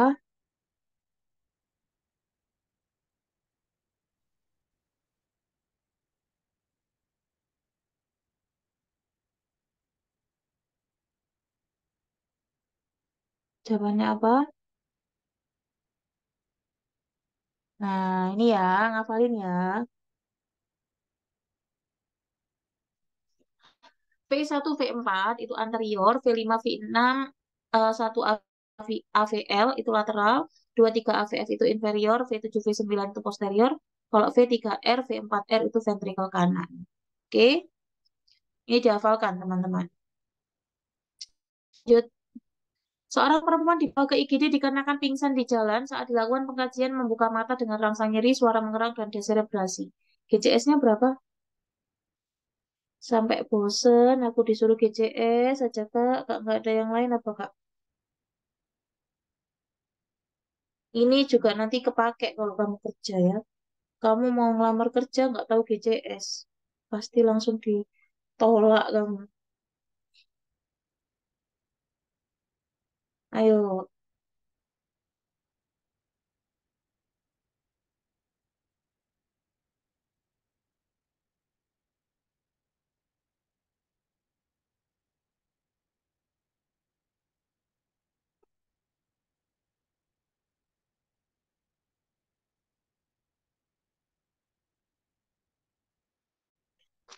yang mana?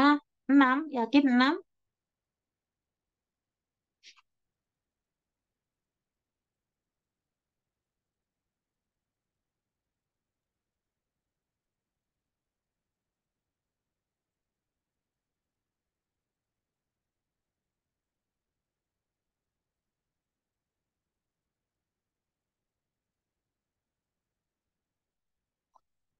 Oke, good job. Betul, jawabannya adalah C. Membuka mata dengan rangsang nyeri itu 2, kemudian mengerang itu 2, dan yang terakhir itu deselebrasi itu juga nilainya 2. Tak ulangi sekali lagi, kalau fleksi normal itu nilainya 4, fleksi abnormal nilainya 3, ekstensi abnormal nilainya 2. Ya. Fleksi normal 4, fleksi abnormal atau dekortikasi nilainya 3, ekstensi abnormal atau deserebrasi itu nilainya 2.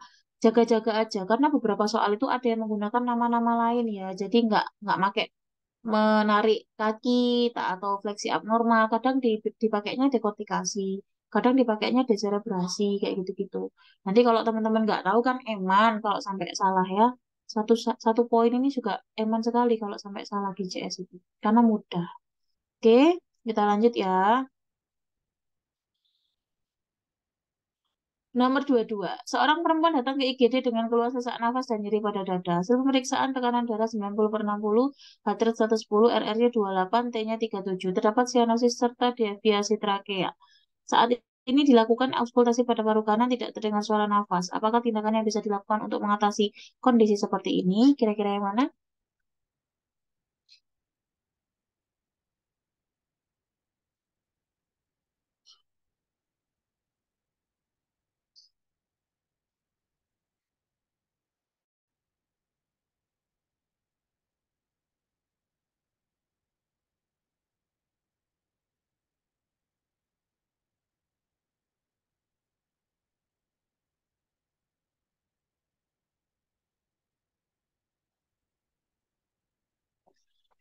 Tracheostomi?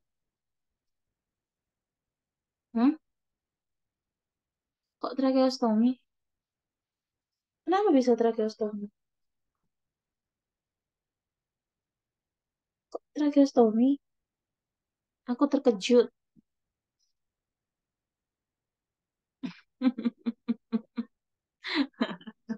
Tracheostomi so itu. Pada kasus tadi itu pasiennya mengalami tension pneumotorak ya. Karena dari tension pneumotorak adalah kolapsnya paru-paru akibat adanya masuk udara.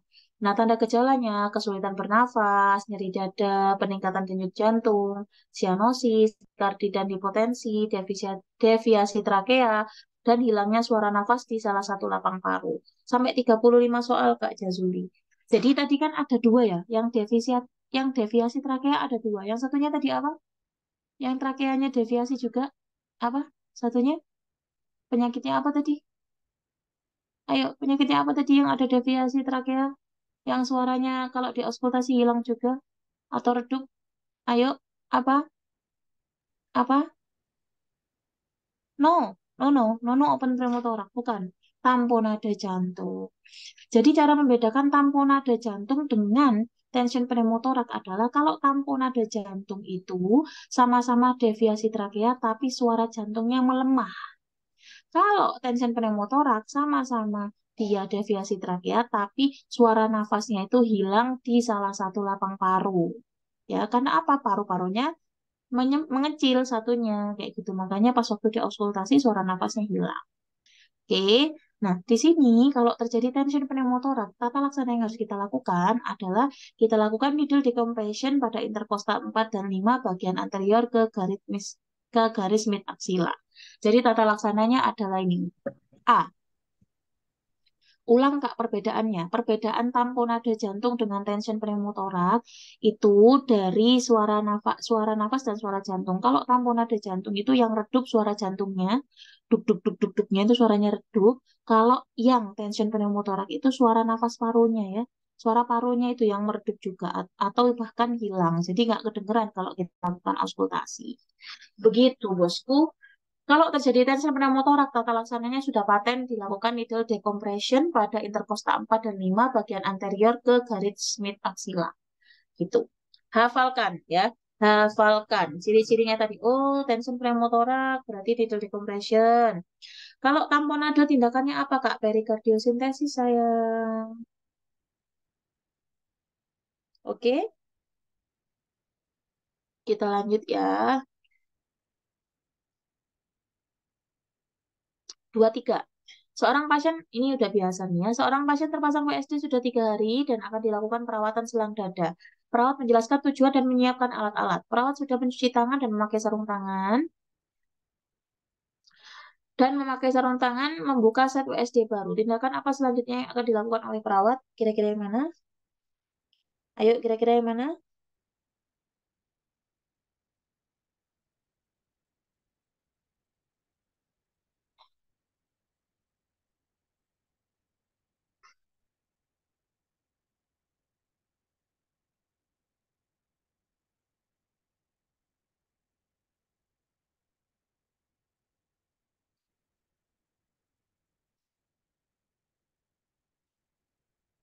Yuk, apa yuk? Ini SOP ya, Rek.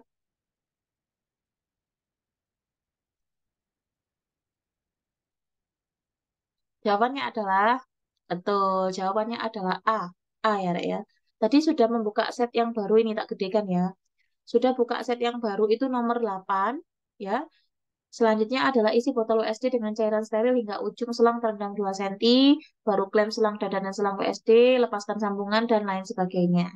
Ini bisa teman-teman dapatkan di Alfamart terdekat. Oh enggak, di Google Drive yang ada di grup. Download sekarang, mumpung belum terlambat ya. Baca SOP-nya. Oke, lanjut 24. Seorang pasien dibawa ke UGD dengan penurunan kesadaran setelah mengalami kecelakaan. Pengkajian nafasnya snoring, tampak luka terbuka pada sepertiga femur dekstra. Tekanan darahnya 100/60, heart rate-nya 108, RR29, T-nya 372, akral dingin, nadi teraba lemah. Apakah tindakan yang paling tepat dilakukan pada kasus tersebut? Apa, Rek, kira-kira? Apa kira-kira?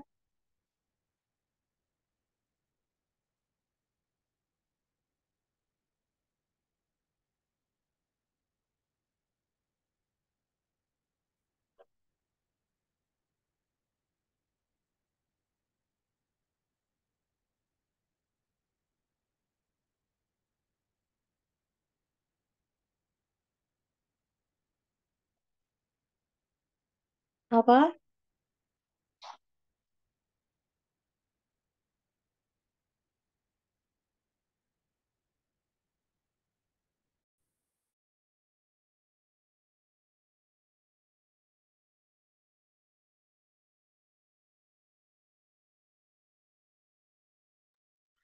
Oke, kita bahas ya.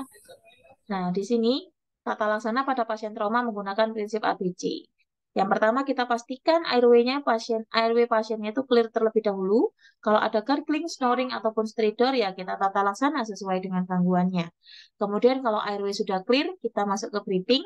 Kalau misal breathingnya tidak ada masalah, baru kita ke sirkulasi. Nah, kita lihat pada pasien ini ada suara nafas snoring. Udah, ini pembukaannya sudah snoring duluan ini. Meskipun di sini tensinya sudah mulai turun, akralnya dingin, tapi kalau ada snoring sudah tidak bisa diotak-atik, maka kita lakukan pemasangan OPA. OPA-nya sudah selesai, kita lihat RR-nya. Apakah setelah dipasang OPA ada perubahan pada RR?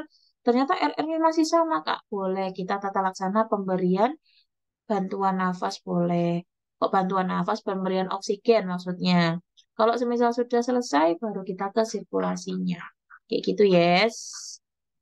Pokoknya pegang nih, A, B, C, C, A, B, sama Maslow. Tiga kata kunci itu yang bisa menyelamatkanmu dari kesalahan menentukan diagnosa dan menentukan tindakan. Oke, nomor 25. Seorang pasien dibawa ke UGD dengan keluhan sesak nafas. Saat dikaji terdengar suara wheezing, retraksi dinding dada, cuping hidung positif. Hasil AGD-nya 7,25, PaCO2-nya 60, HCO3-nya 28, saturasinya 90. Masalah keperawatannya apa?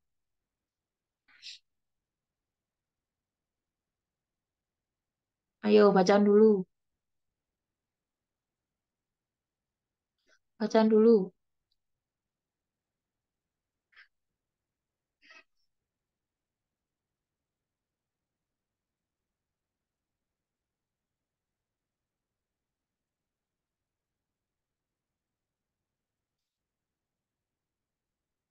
Jawabannya yang mana?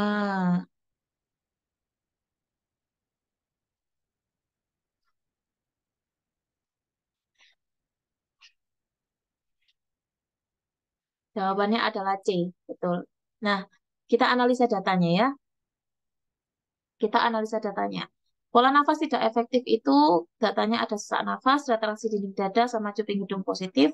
Gangguan pertukaran gas itu datanya ada lebih banyak lagi. Ada AGD-nya itu dari pH-nya abnormal, PaCO2-nya juga naik, HCO3-nya juga naik, ada wheezing. Jangan salah loh, teman-teman pernah lihat nggak dari diagnosa gangguan pertukaran gas itu ada satu poin di mana ada suara nafas tambahan. Pernah lihat? Belum pernah? Buka bukunya sekarang ada suara nafas tambahan. Jadi jangan sekali-kali kalau cuma ada data rongki saja. Kalau ada data cuma rongki, nggak ada data batuk, berdahak, dahak, susah dikeluarkan. Jangan ngambil bersihan jalan nafas, bosku, kalau dia bersanding dengan AGD. Kalau contoh-contoh seperti ini, pasiennya itu sesak nafas gitu, toh ya. Terus ada hasil AGD, suara nafasnya Rompi. Kamu ngambil apa? AGD, apa gangguan pertukaran gas atau bersihan jalan nafas? Aku tanya. Nggak bisa ambil bersihan jalan nafas karena datanya kurang. Data bersihan jalan nafas itu harus ada batuk tidak efektif, dahaknya sulit dikeluarkan, baru ada rongki.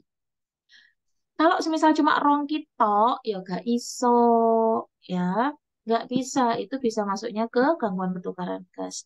Kalau gangguan ventilasi spontan itu biasanya ditandai dengan adanya penurunan volume tidal. Itu biasanya terjadi pada pasien-pasien dengan henti nafas, henti jantung, tapi jarang keluar. Tapi pernah ada AGD-nya dan rongki Kak, kedua lapang paru. Kalau AGD normal ada rongki, gimana nurse? Kalau AGD normal ada rongki, ada batuk enggak? Kalau AGD-nya normal ngapain dia munculin datanya? Buat ngecoh. Datanya nggak bisa kalau cuma kamu bilang AGD normal sama rongki. Data yang lainnya gimana untuk penunjang yang lain kan bisa. Kalau AGD normal tuh bisa masuk ke ventilasi spontan juga bisa. Kalau gangguan pertukaran gas sama pola nafas tidak efektif berarti menang gangguan pertukaran gas. Bukan perkara menang atau enggaknya sih Kak. Tapi kita apa sih namanya? Kita lihat terlebih dahulu mana datanya yang lebih banyak. Tapi biasanya kalau gangguan pertukaran gas versus pola nafas itu rata-rata data gangguan pertukaran gasnya itu lebih banyak dibanding gangguan pola nafas tidak efektifnya. Kayak gitu. Mereka ini permasalahannya sama-sama di breathing nggak pola nafas sama gangguan pertukaran gas?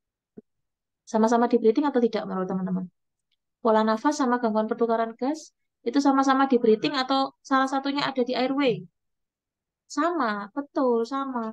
Kalau sama-sama di breathing, teman-teman tinggal lihat aja mana data yang paling banyak yang muncul. Kayak gitu.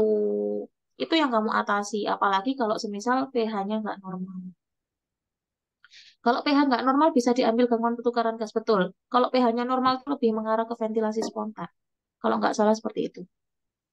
Nih ya, permasalahan sama-sama di breathing, pilih di datanya yang paling banyak muncul, maka data yang paling banyak muncul di sini adalah poinnya di gangguan pertukaran gas. Jawabannya adalah C.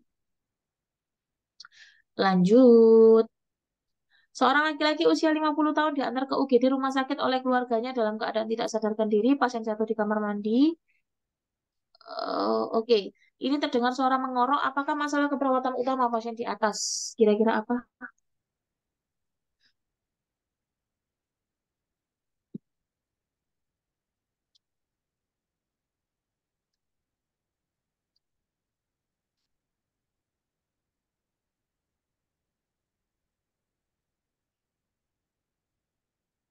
Apa? Kira-kira? Cerebral. Eh, Ayo, ayo, ayo mana ayo? Masa bingung? Masa bingung? Kira-kira mana permasalahannya? Ayo, ayo. Masalahnya di mana?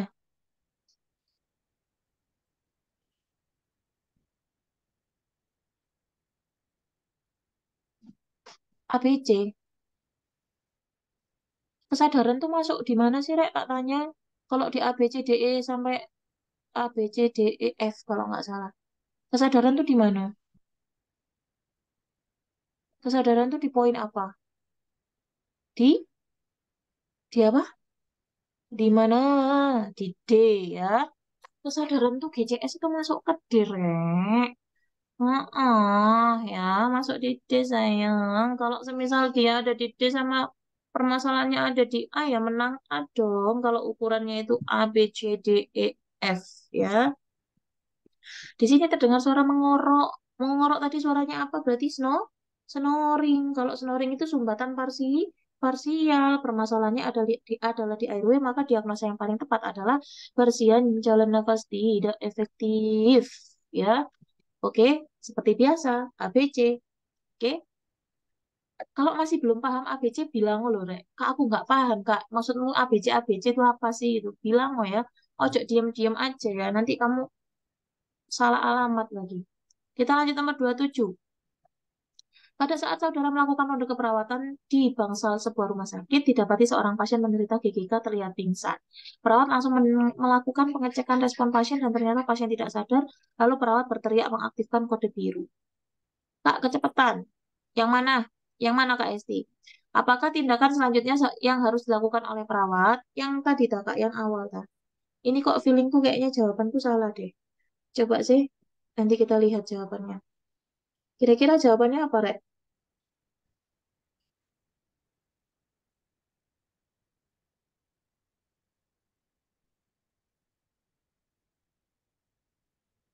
Ya, Berarti saya apa ayo?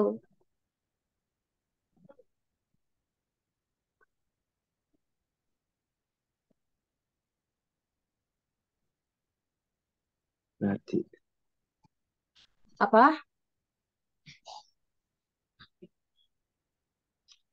Ini tadi sudah diaktifkan sistem emergensi ya? Betul, berarti cek nadi. Iya, berarti aku nggak salah ya. Ternyata tak pikir aku salah. Jawabannya C, betul. Cek nadi karotis. Mm-mm.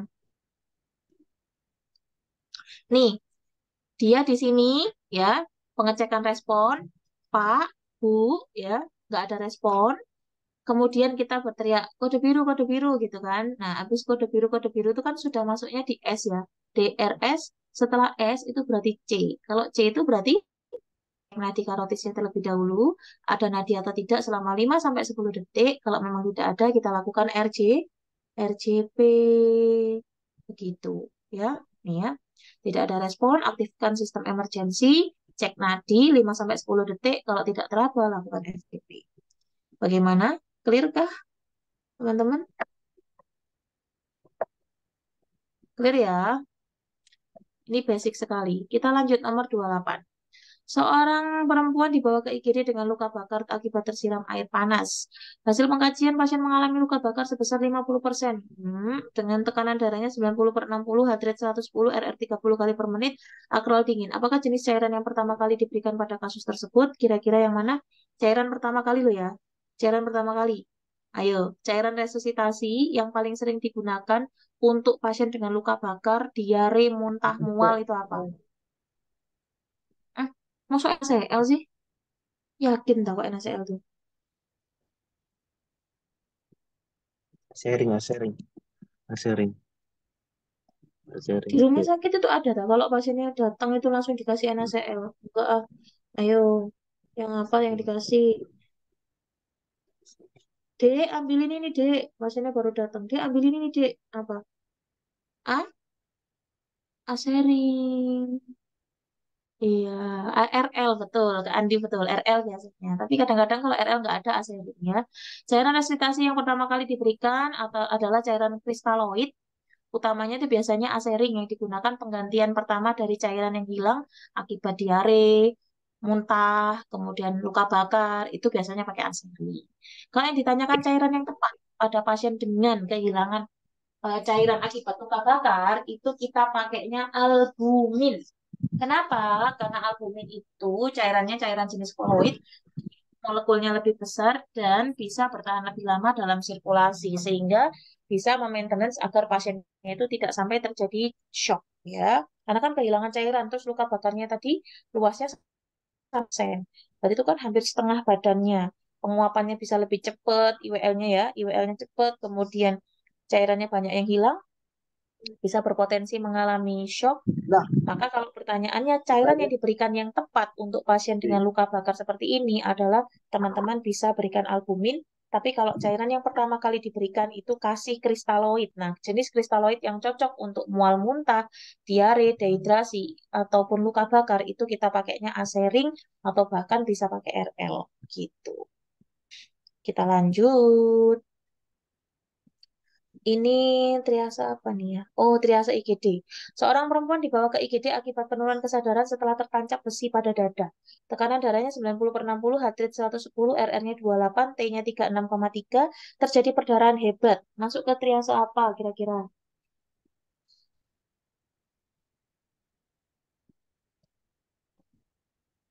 Yuk, masuk ke triase apa? Ini triase klasik ya. Merah, kuning, hijau, hitam.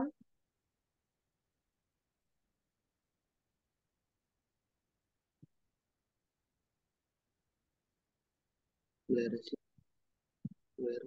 Hotel. Beneran. Jatah. Yuk, kira-kira yang mana?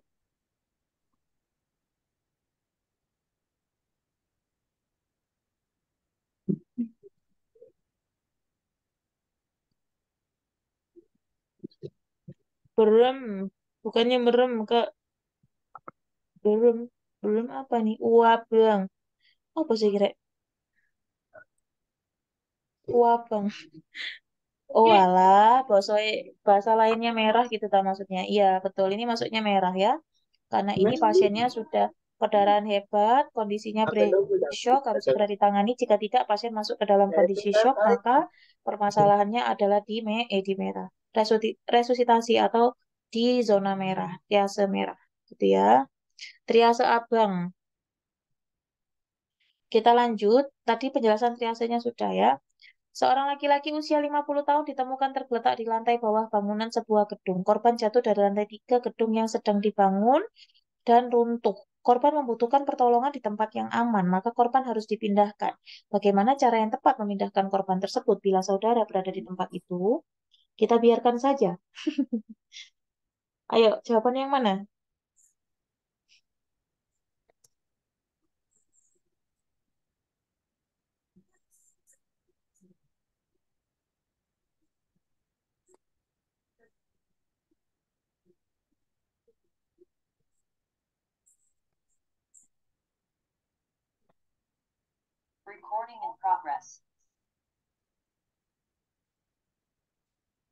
Ayo, jawaban yang mana?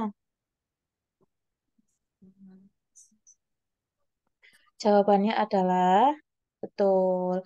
Kita curiga ya teman-teman. Dia itu kan jatuh dari lantai 3. Lantai 3 ya. Lantai 3 untuk triase sih. Bentar ya, Kak Samrin ini ngetik apa? Bentar, Kak. Untuk triase UGD sama nurse hanya bedanya kalau di bencana dibataskan hijau, kalau UGD merah. Betul. Betul, betul, betul, betul. Nah, ini kan jatuh dari lantai 3. Bayangkan saja, kalau jatuh dari lantai 3, itu kira-kira yang kena itu mana aja? Hampir semua ya. Hampir semua. Dari kepala sampai kaki itu hampir kena semua. Berarti kita dari biomekanika kejadian saja sudah tahu kalau ini pasiennya akan mengalami akan mengalami multiple trauma. Pasien dengan multiple trauma itu wajib kita curigai pasiennya mengalami trauma pada servikal. Kalau pada trauma servikal, maka kita harus jaga daerah servikal dan medula spinalisnya. Kita harus pindahkan pasiennya dengan papan yang panjang dengan menggunakan teknik lock roll. Ya, lock roll tadi ya, dimiringkan bersama-sama dengan tujuan tadi ya, menjaga daerah servikalnya. Jangan sampai malah terjadi cedera lanjutan. Nanti pasienmu sembuh tapi dia cacat dan yang lain-lain. Itu tujuannya. Jadi yang paling tepat adalah jawabannya itu ini. Kalau pasang kain panjang di bawah korban lalu angkat ke tempat yang aman, tidak aman untuk daerah belakangnya ini. Karena takutnya nanti goyang. Pegang kain pada bahu bawah korban, apalagi ini kamu seret. Waduh, nyampe pinggir sana udah metong pasienmu. Kemudian angkat korban oleh 3-4 orang dengan menggunakan lengan ke tempat yang aman. Ini kurang tepat ya, karena kita nggak bisa menjamin apakah lengan orang-orang yang mengangkat ini bisa tetap stabil dalam proses perjalanannya. Kemudian tidak perlu dipindahkan, berikan pertolongan pada tempat kejadian. Iya, nanti kamu yang kena runtuhan juga jadi pasien ya. Jadi yang paling tepat itu adalah pindahkan dengan papan panjang dengan teknik lock roll ke tempat yang lebih aman. Jawabannya C, nomor 30. Kita lanjut nomor 31. Seorang perempuan berusia 54 tahun dibawa ke IGD dalam kondisi tidak sadar, tampak keringat banyak, kulit dingin, bibir sianosis. Keluarga menyatakan pasien menderita DM sudah 5 tahun dan sudah 2 hari ini tidak mau makan tapi tetap minum obat glibenclamid. Setelah dilakukan survei primer, perawat memasang oksigen menggunakan nasal kanul. Apakah tindakan selanjutnya yang harus dilakukan oleh perawat? Kira-kira yang mana, guys? Ayo, yang mana yuk?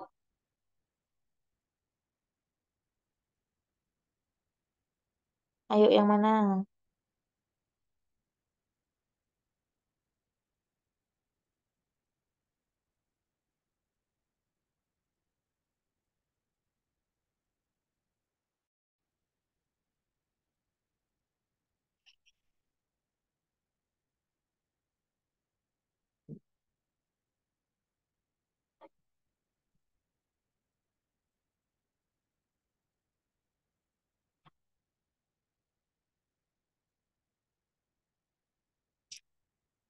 Langsung dibolus.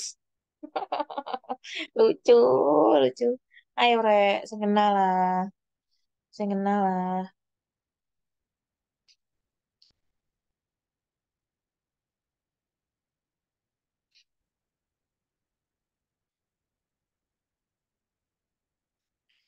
Yo, kalau pasien putih tidak sadar, terus ini kan belum kamu lakukan pengecekan gula, Rek. Mana? Gulanya sudah dicek belum? Ada enggak? Namanya aja yang ditanya tindakan selanjutnya. Loh, tidak sadarnya kan belum tentu gara-gara dari DM. Ayo, kalau misal dia nggak sadarnya gara-gara dia kaget, kan belum tentu. Masa ya kamu belum ada hasil GDS-nya tiba-tiba kamu langsung injeksi bolus dextrose 45%? Nggak lucu sih. Iya, nggak iso, Rek, ya. Cek dulu gulanya. Kalau udah tahu gulanya, baru kamu tentukan tindakan selanjutnya.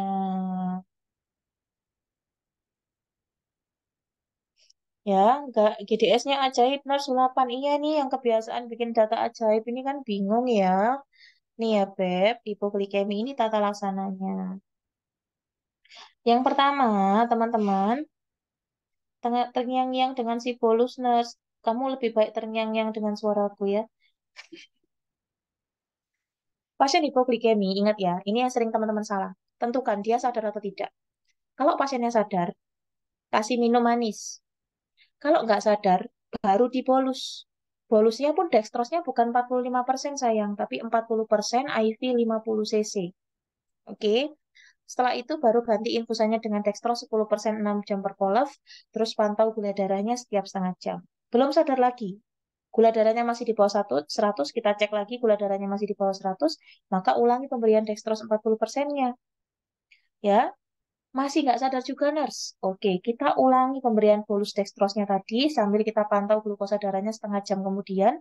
Kalau masih belum sadar, ternyata gula darahnya sudah naik, berarti permasalahan nggak sadarnya bukan gara-gara hipoglikeminya, tapi karena ada penyebab yang lainnya. Nah, kita tinggal cari nih penyebab yang lainnya itu apa.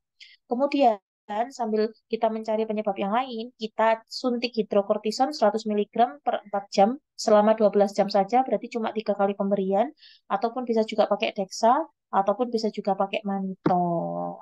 Kayak gitu. Nah, ini sudah alur dari tata laksana hipoglikemia. Cuma biasanya teman-teman itu sudah paham teorinya, tapi susah membedakan pasiennya itu sadar atau tidak. Kadang-kadang kalau pembuat soalnya itu iseng, di soal itu tidak disebutkan dia sadar atau tidak, tapi ada kata-kata seperti ini. Pasiennya mengatakan, kalau pasiennya mengatakan apakah dia sadar atau tidak, ya tentu sadar.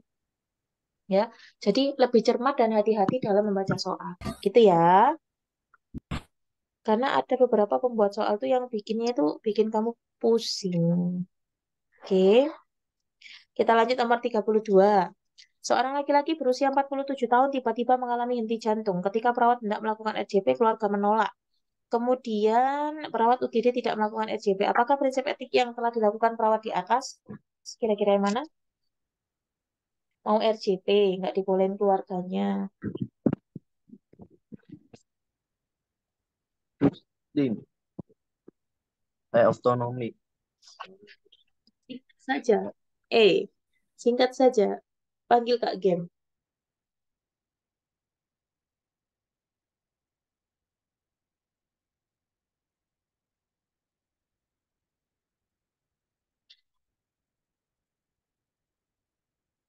Apa? Jawabannya adalah betul. Jawabannya adalah autonomi karena kita menghargai permintaan dari keluarga Pak, keluarga pasien. Keluarga pasiennya minta jangan di RJP ya sudah ya, enak kan nggak capek. Jadi jawabannya adalah E. Oke, kita lanjut. 33. Seorang laki-laki berusia 27 tahun dibawa ke UGD dengan keluhan kedua kaki tidak dapat digerakkan, Baal setelah jatuh dari pohon jengkol dengan posisi terduduk selama 7 jam sebelumnya. Survei primer didapatkan data airway-nya tidak ada, sumbatan dan suara nafas, hembusan nafas baik, tekanan darahnya 130/90, nadinya naik, pasien gelisah dan cemas, gelasnya penuh, teraba tegang. Apakah tindakan keperawatan utama yang harus segera dikerjakan pada pasien tersebut? Kira-kira yang mana? Kira-kira yang mana?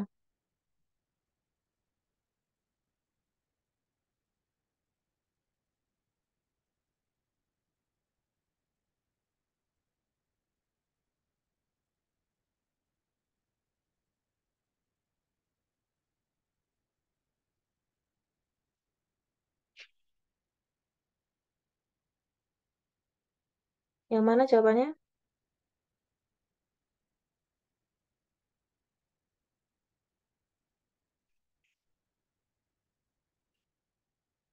Yang mana jawabannya?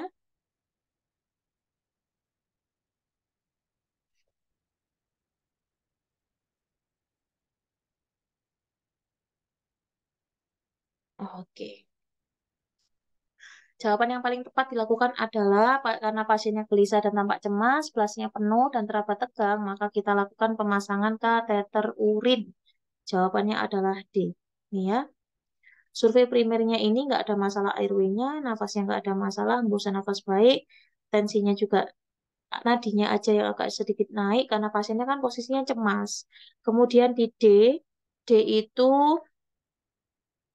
yang dicek itu di penurunan kesadaran sama refleks pupilnya ya, dia nggak ada masalah. Kemudian di X nggak ada masalah, tapi di F-nya di sini belasnya terasa penuh dan teraba tegang. Maka tindakan yang harus dilakukan adalah ya, jawabannya adalah D. Udah mau habis ini baterainya ya. Wah, di akhir disambut dengan AGD, teman-teman. Langsung fokus saja ya. Seorang laki-laki berusia 54 tahun dibawa ke ruang IGD dengan kondisi tidak sadar. Hasil pemeriksaan GCS-nya E3M4V2, pernafasan cepat dan dalam atau kusmaul, nafasnya bau keton. Diketahui pasien tersebut memiliki riwayat DM tipe 2 sudah 10 tahun. Hasil pemeriksaan gula darah sewaktunya 400. Gambaran AGD yang tepat dengan kasus di atas apa?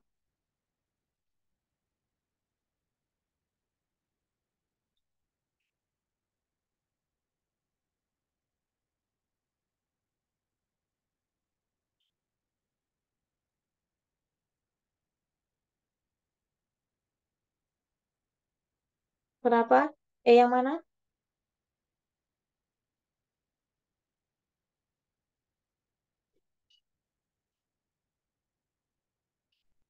Ayo jawabannya apa?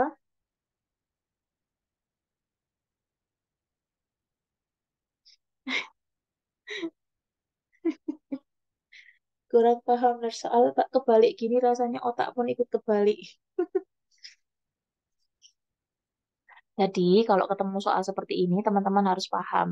Pasiennya ini diagnosa medisnya apa nih kira-kira? Pasiennya diagnosa medisnya apa?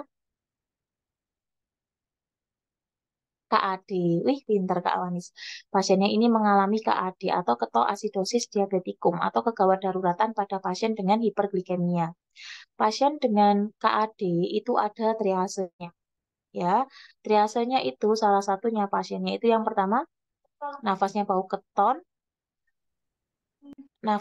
keton, gula darah sewaktunya naik, dan yang satunya adalah asidosis metabol.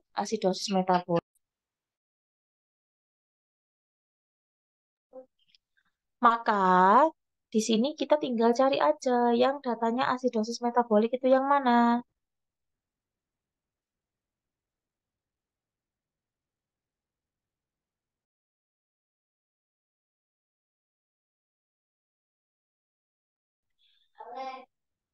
Yang masuk ke asidosis metabolik itu yang mana? Yang asidosis metabolik.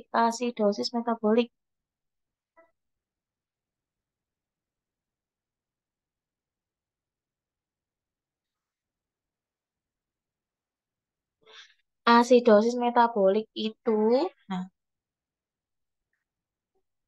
jawabannya adalah C. Ya, kita lihat yang C itu 7,27 itu asidosis, PaCO2-nya 35 itu nilainya normal, kemudian HCO3-nya 36 itu apa? Menunjukkan dia sifatnya apa? Metabolik. Nih, oke. Maka jawaban yang paling tepat itu adalah C. Mm-mm. Asidosis metabolik tidak terkompensasi. Untuk untuk yang lainnya, yang nomor satu tuh asidosis respiratorik, nomor dua asidosis respiratorik, tiga dan empat itu, oh iya HCO3-nya 36, salah ini harusnya 16 ya, salah harusnya 16, nanti tak revisi Kak. Tapi yang lainnya jawabannya juga salah. Yang D itu alkalosis sih. Yang D itu alkalosis metabolik ya, yang D itu alkalosis metabolik karena pH-nya di atas normal, HCO3-nya itu 28, kemudian pH 7,5 ini alkalosis juga, alkalosisnya di sini alkalosis metabolik juga. Jadi DE itu alkalosis metabolik, AB itu asidosis respiratorik, yang betul itu C, cuma HCO3-nya harusnya nilainya 16, bukan 36. Kalau 36 ini nanti dia nggak nyambung ya. Harusnya nilainya 16, nanti tak ganti 16 saja ya. Yang paling tepat C. Tapi HCO3-nya kurang tepat. Nanti tak ganti angkanya jadi 16 aja, bukan HCO-nya bukan 36. Jadi nanti biar dia itu ruangannya sama dengan pH ya. Karena dia semakin kecil kan semakin asidosis. Kalau 36 itu dia jatuhnya metabolik nanti nggak nyambung. Oke? Ya, makanya Kak, oke. C ya jawabannya ya. Nanti tak ganti dulu sebelum tak upload. Kalau mau belajar AGD, videonya sudah ada di YouTube. Nanti teman-teman lihat sendiri ya.